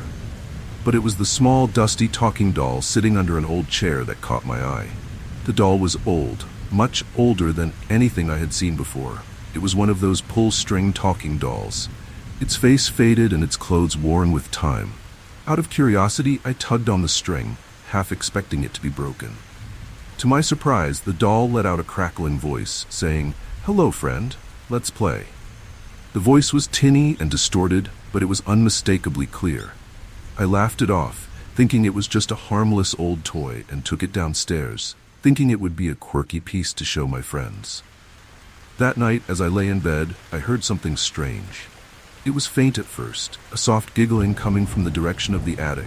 I told myself it was just the creaks and groans of the old building settling, but the giggling grew louder, more distinct. It was the same voice as the doll's, only now it wasn't saying, "Let's play." It was laughing, a high-pitched, childlike laugh that echoed through the darkened apartment. I got up, heart pounding, and checked the attic, but there was nothing there. Just the doll, sitting on the chair where I had left it. The next morning, I shrugged off the experience, convincing myself I had imagined it. But over the following days, the strange occurrences only escalated. I began hearing whispers at night, faint voices coming from the attic. Sometimes it sounded like a conversation, but I couldn't make out the words. Every time I checked, I found the doll in a different spot. Once, it was lying on its side in the middle of the floor, even though I hadn't touched it since the day I found it. The more I heard, the less I slept. One evening, I came home from work to find the doll sitting on the living room couch. I hadn't moved it, and I lived alone. This time, I didn't laugh it off. I felt a growing sense of dread that I couldn't explain. I pulled the string again, hoping to hear the doll's recorded voice as a way to reassure myself that it was just a toy. But instead of the usual, "Let's play," the doll said, "I know your secrets." My blood ran cold. I dropped the doll and backed away, my mind racing. How could it have said that? I tried to ignore it, but that night, the whispers turned into something more. I heard voices speaking my name, recounting things I had never told anyone. Personal details, secrets I had long kept hidden. It was as though the doll knew everything about me, and it was mocking me with that knowledge. I locked the doll in a box and shoved it in the back of the attic, thinking that would be the end of it. But the voices continued. Every night, the same eerie whispers would fill the apartment, growing louder and more insistent. Desperate, I started researching the building's history, hoping to find some explanation. I discovered that the attic had once been the apartment of a ventriloquist who had disappeared under mysterious circumstances in the early 1900s. His act had involved a series of talking dolls, which he claimed were more than just puppets. They were, in his words, alive. The neighbors had reported hearing strange noises coming from the attic before he vanished. Whispers and giggles, just like the ones I had been hearing. I realized that the doll wasn't just an old toy. It was something far more sinister, something tied to the ventriloquist's disappearance. The doll was a vessel, a conduit for whatever spirit or presence had lingered in the attic all those years. The ventriloquist hadn't disappeared. He had become trapped within the doll, and now it wanted to pull me into its twisted game. The more I thought about it, the more I realized that I had to get rid of the doll before it consumed me completely. I tried throwing the doll away, but no matter what I did, it always found its way back. I left it in a dumpster down the block, but the next day, it was sitting in my apartment again, in the middle of the floor, as if it had never left. I burned it, but the flames wouldn't catch. The doll was indestructible, and it wasn't going anywhere.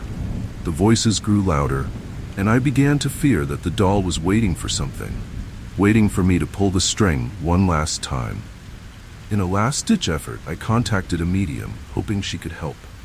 She told me that the doll was cursed, its spirit bound to the attic by the ventriloquist's final unfinished performance. The only way to break the curse was to return the doll to the attic and leave it there, untouched. I followed her instructions, placing the doll back in its original spot beneath the chair. As I left the attic, the whispers stopped, and for the first time in weeks, the apartment was silent. For a few days, I felt like the nightmare was over. The doll remained in the attic, and the voices had disappeared. But one night, as I was drifting off to sleep, I heard it again, the soft, crackling voice of the doll. "Let's play," it whispered, followed by that same eerie, high-pitched laugh. I knew then that the curse hadn't been broken. The doll was still waiting, still watching, and one day it would come back for me.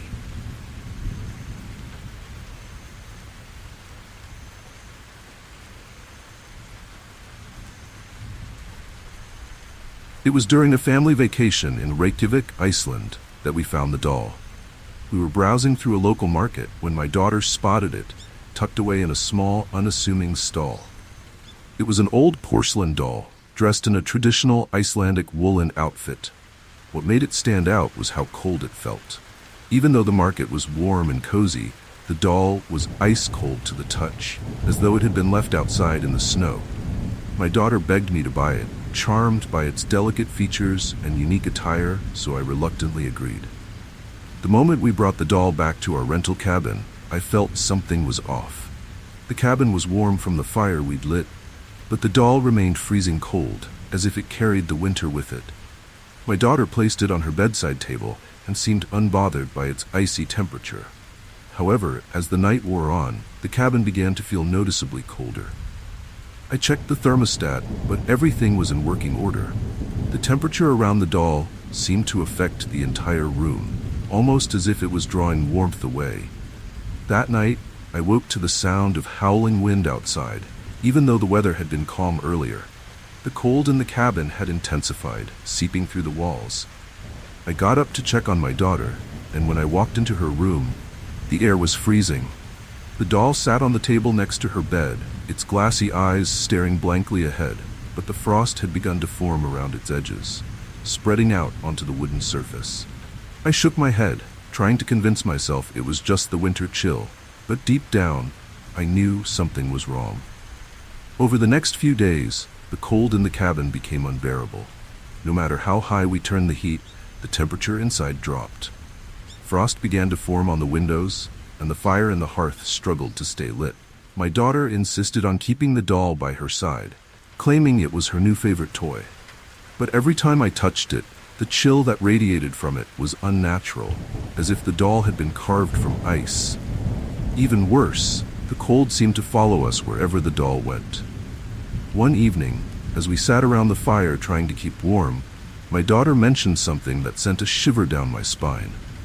She told me that the doll had been talking to her at night, whispering in her dreams.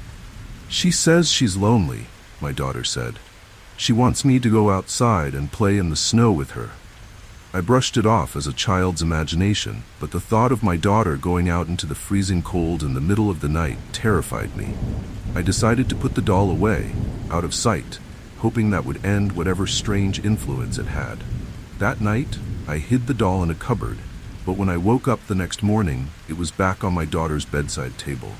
I asked her if she had taken it out, but she swore she hadn't touched it. The cold in the cabin was worse than ever, and now thin layers of frost covered the floors and walls. The doll seemed to be at the center of it all, its presence growing stronger, its icy aura spreading through the house. I felt helpless, unable to stop the creeping frost from overtaking our home. The following night, I heard a faint sound coming from my daughter's room. It was a soft, melodic whisper, like a lullaby being sung in the wind.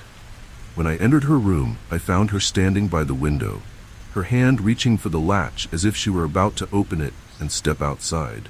I rushed to her and pulled her back from the freezing glass. Her eyes were glazed over, as though she were in a trance. She told me the doll had told her to go outside, to play in the snow and dance in the cold. Panicked, I grabbed the doll and took it outside, determined to get rid of it once and for all. I buried it deep in a snowbank behind the cabin, hoping the frozen ground would trap whatever cursed energy it held. But when I returned inside, the cold persisted, and the whispering didn't stop. My daughter kept asking for the doll, saying she could still hear its voice calling her from outside. I tried to calm her down, but the fear in my chest was overwhelming. The next morning, I went out to check the snowbank where I had buried the doll, but it was gone. There was no sign of it, no trace of where it had been. When I returned to the cabin, the frost had started to retreat, and the air felt warmer. But I couldn't shake the feeling that something was still wrong. My daughter seemed quieter, more distant, as if a part of her had been taken by the cold. We left Reykjavik the following day, cutting our vacation short. Back home, the warmth of our house brought a sense of relief, but the memory of the doll lingered in my mind. Occasionally, my daughter would mention the doll, saying she missed it, and that she sometimes dreamed of it, still calling to her from the cold. I never told her what I suspected, that the doll had been cursed, that it carried with it the ancient spirits of Iceland's long winters, and that even now it might still be waiting for someone else to find it, buried in the snow.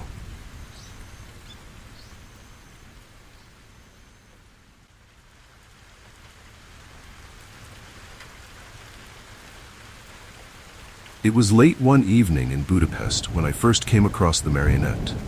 I was wandering through the old city, down a cobblestone street lined with small, dusty shops. One particular shop caught my attention, a puppet store filled with all kinds of marionettes, some hanging in the window, others displayed on shelves. The shopkeeper, an old man with deep-set eyes, beckoned me inside.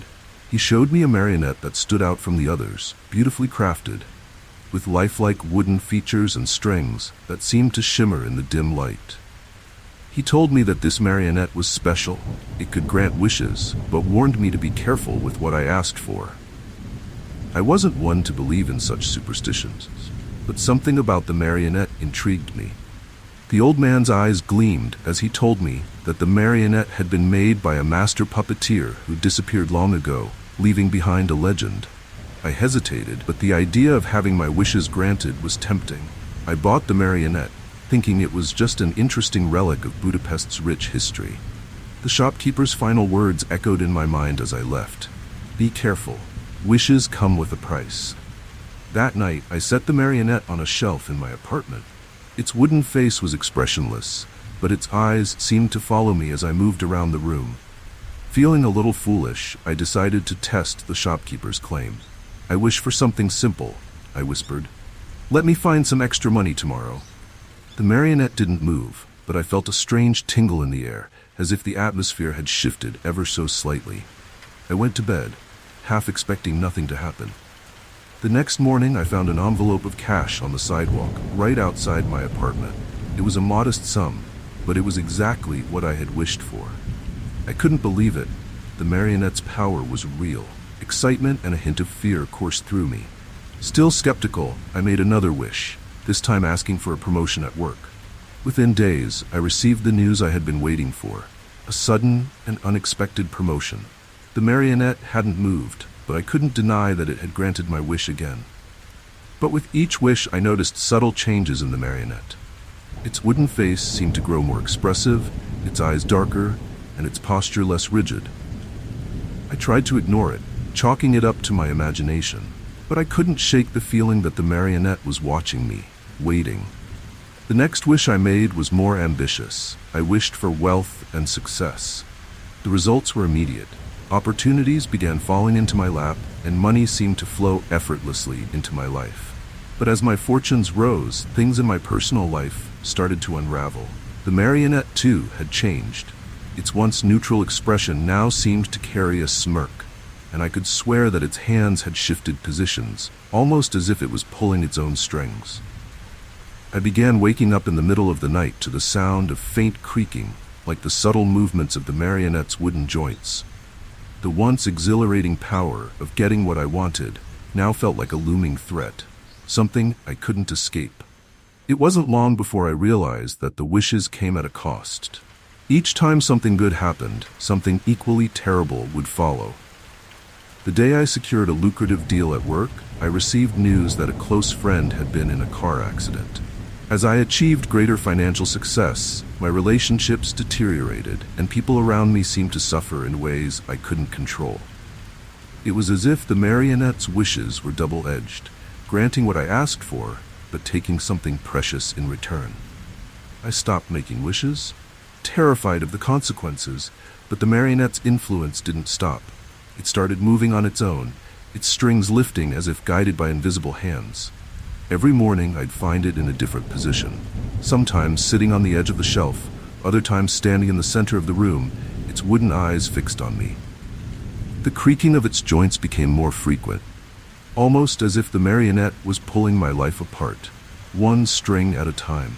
Desperate to rid myself of the cursed object, I took the marionette back to the shop where I had bought it, but the shop was gone. There was no trace of the old man or the dusty store, as if it had never existed. I searched the streets, asked locals, but no one had ever heard of a puppet shop in that area. It was as though I had been lured into a trap, one that I couldn't escape.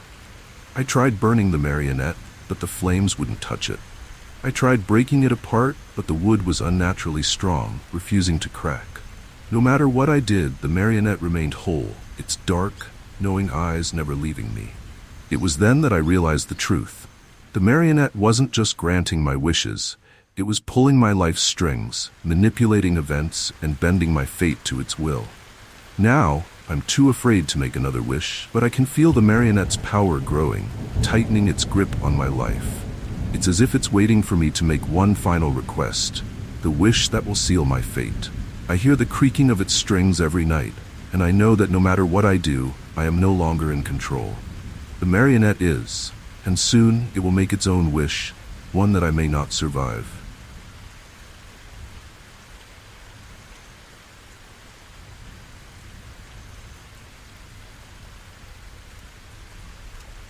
It started innocently enough when my grandfather gave me an old tin toy soldier he had kept from his childhood.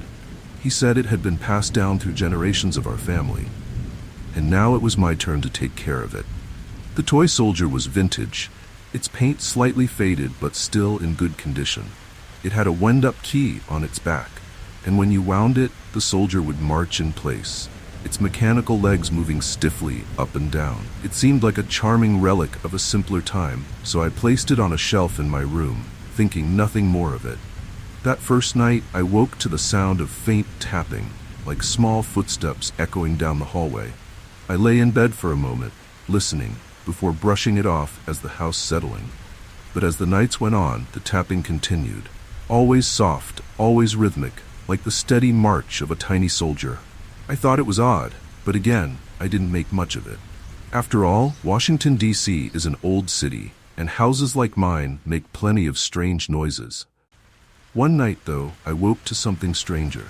The tapping was louder, more distinct, as if it were happening right outside my door. I opened the door cautiously and peeked into the hallway. There was nothing there, but when I looked down, I saw small, faint scuff marks on the floor, as if something, or someone, had been walking up and down the hallway all night. My heart skipped a beat, but I convinced myself it was my imagination.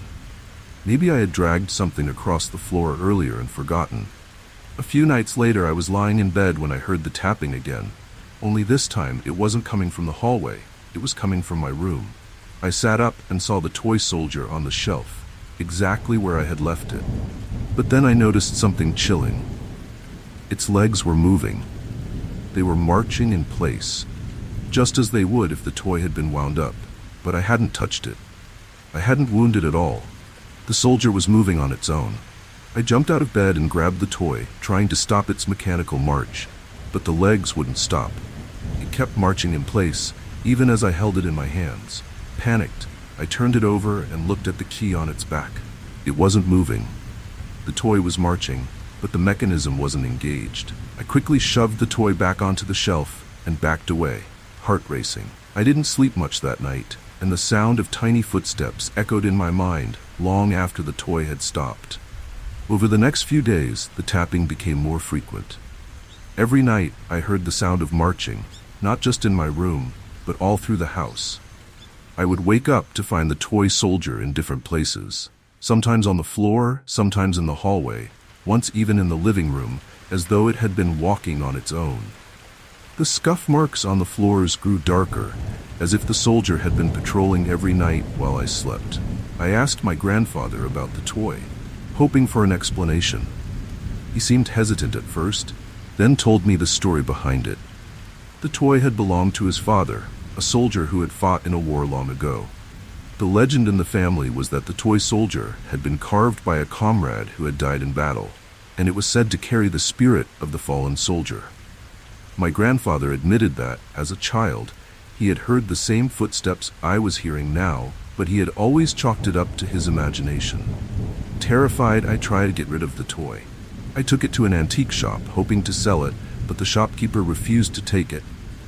"That's not something you want to pass on," he said quietly, as though he knew more than he was letting on. I tried throwing it away, but the next morning it was back on the shelf, its tiny legs poised to march once again. I even tried hiding it in the attic, but the tapping footsteps never stopped. The more I tried to rid myself of the toy, the worse the situation became. One night, I heard not just the toy soldier, but what sounded like an entire battalion marching down the hallway. The tapping was louder, heavier, as though dozens of tiny soldiers were marching in unison. I opened the door to find the toy soldier standing at the end of the hall, facing me. It hadn't just moved, it had positioned itself, waiting for me. I felt a cold shiver run down my spine as I realized the toy was no longer content to march in place. Desperate, I did some research on old family heirlooms, hoping to find a way to break the connection between the toy and whatever spirit was tied to it. What I found was even more disturbing. Legends of cursed objects tied to fallen soldiers, doomed to march forever, seeking redemption or vengeance. I wasn't sure which applied to my toy soldier, but I knew I had to find a way to stop it before it marched me into madness. In a final attempt, I took the toy to a historical site in Washington, D.C., a monument where many soldiers had been honored. I left the toy at the foot of a statue, hoping that whatever spirit was attached to it would find peace among its own. As I walked away, I felt an eerie calm wash over me, as though the toy had finally stopped marching.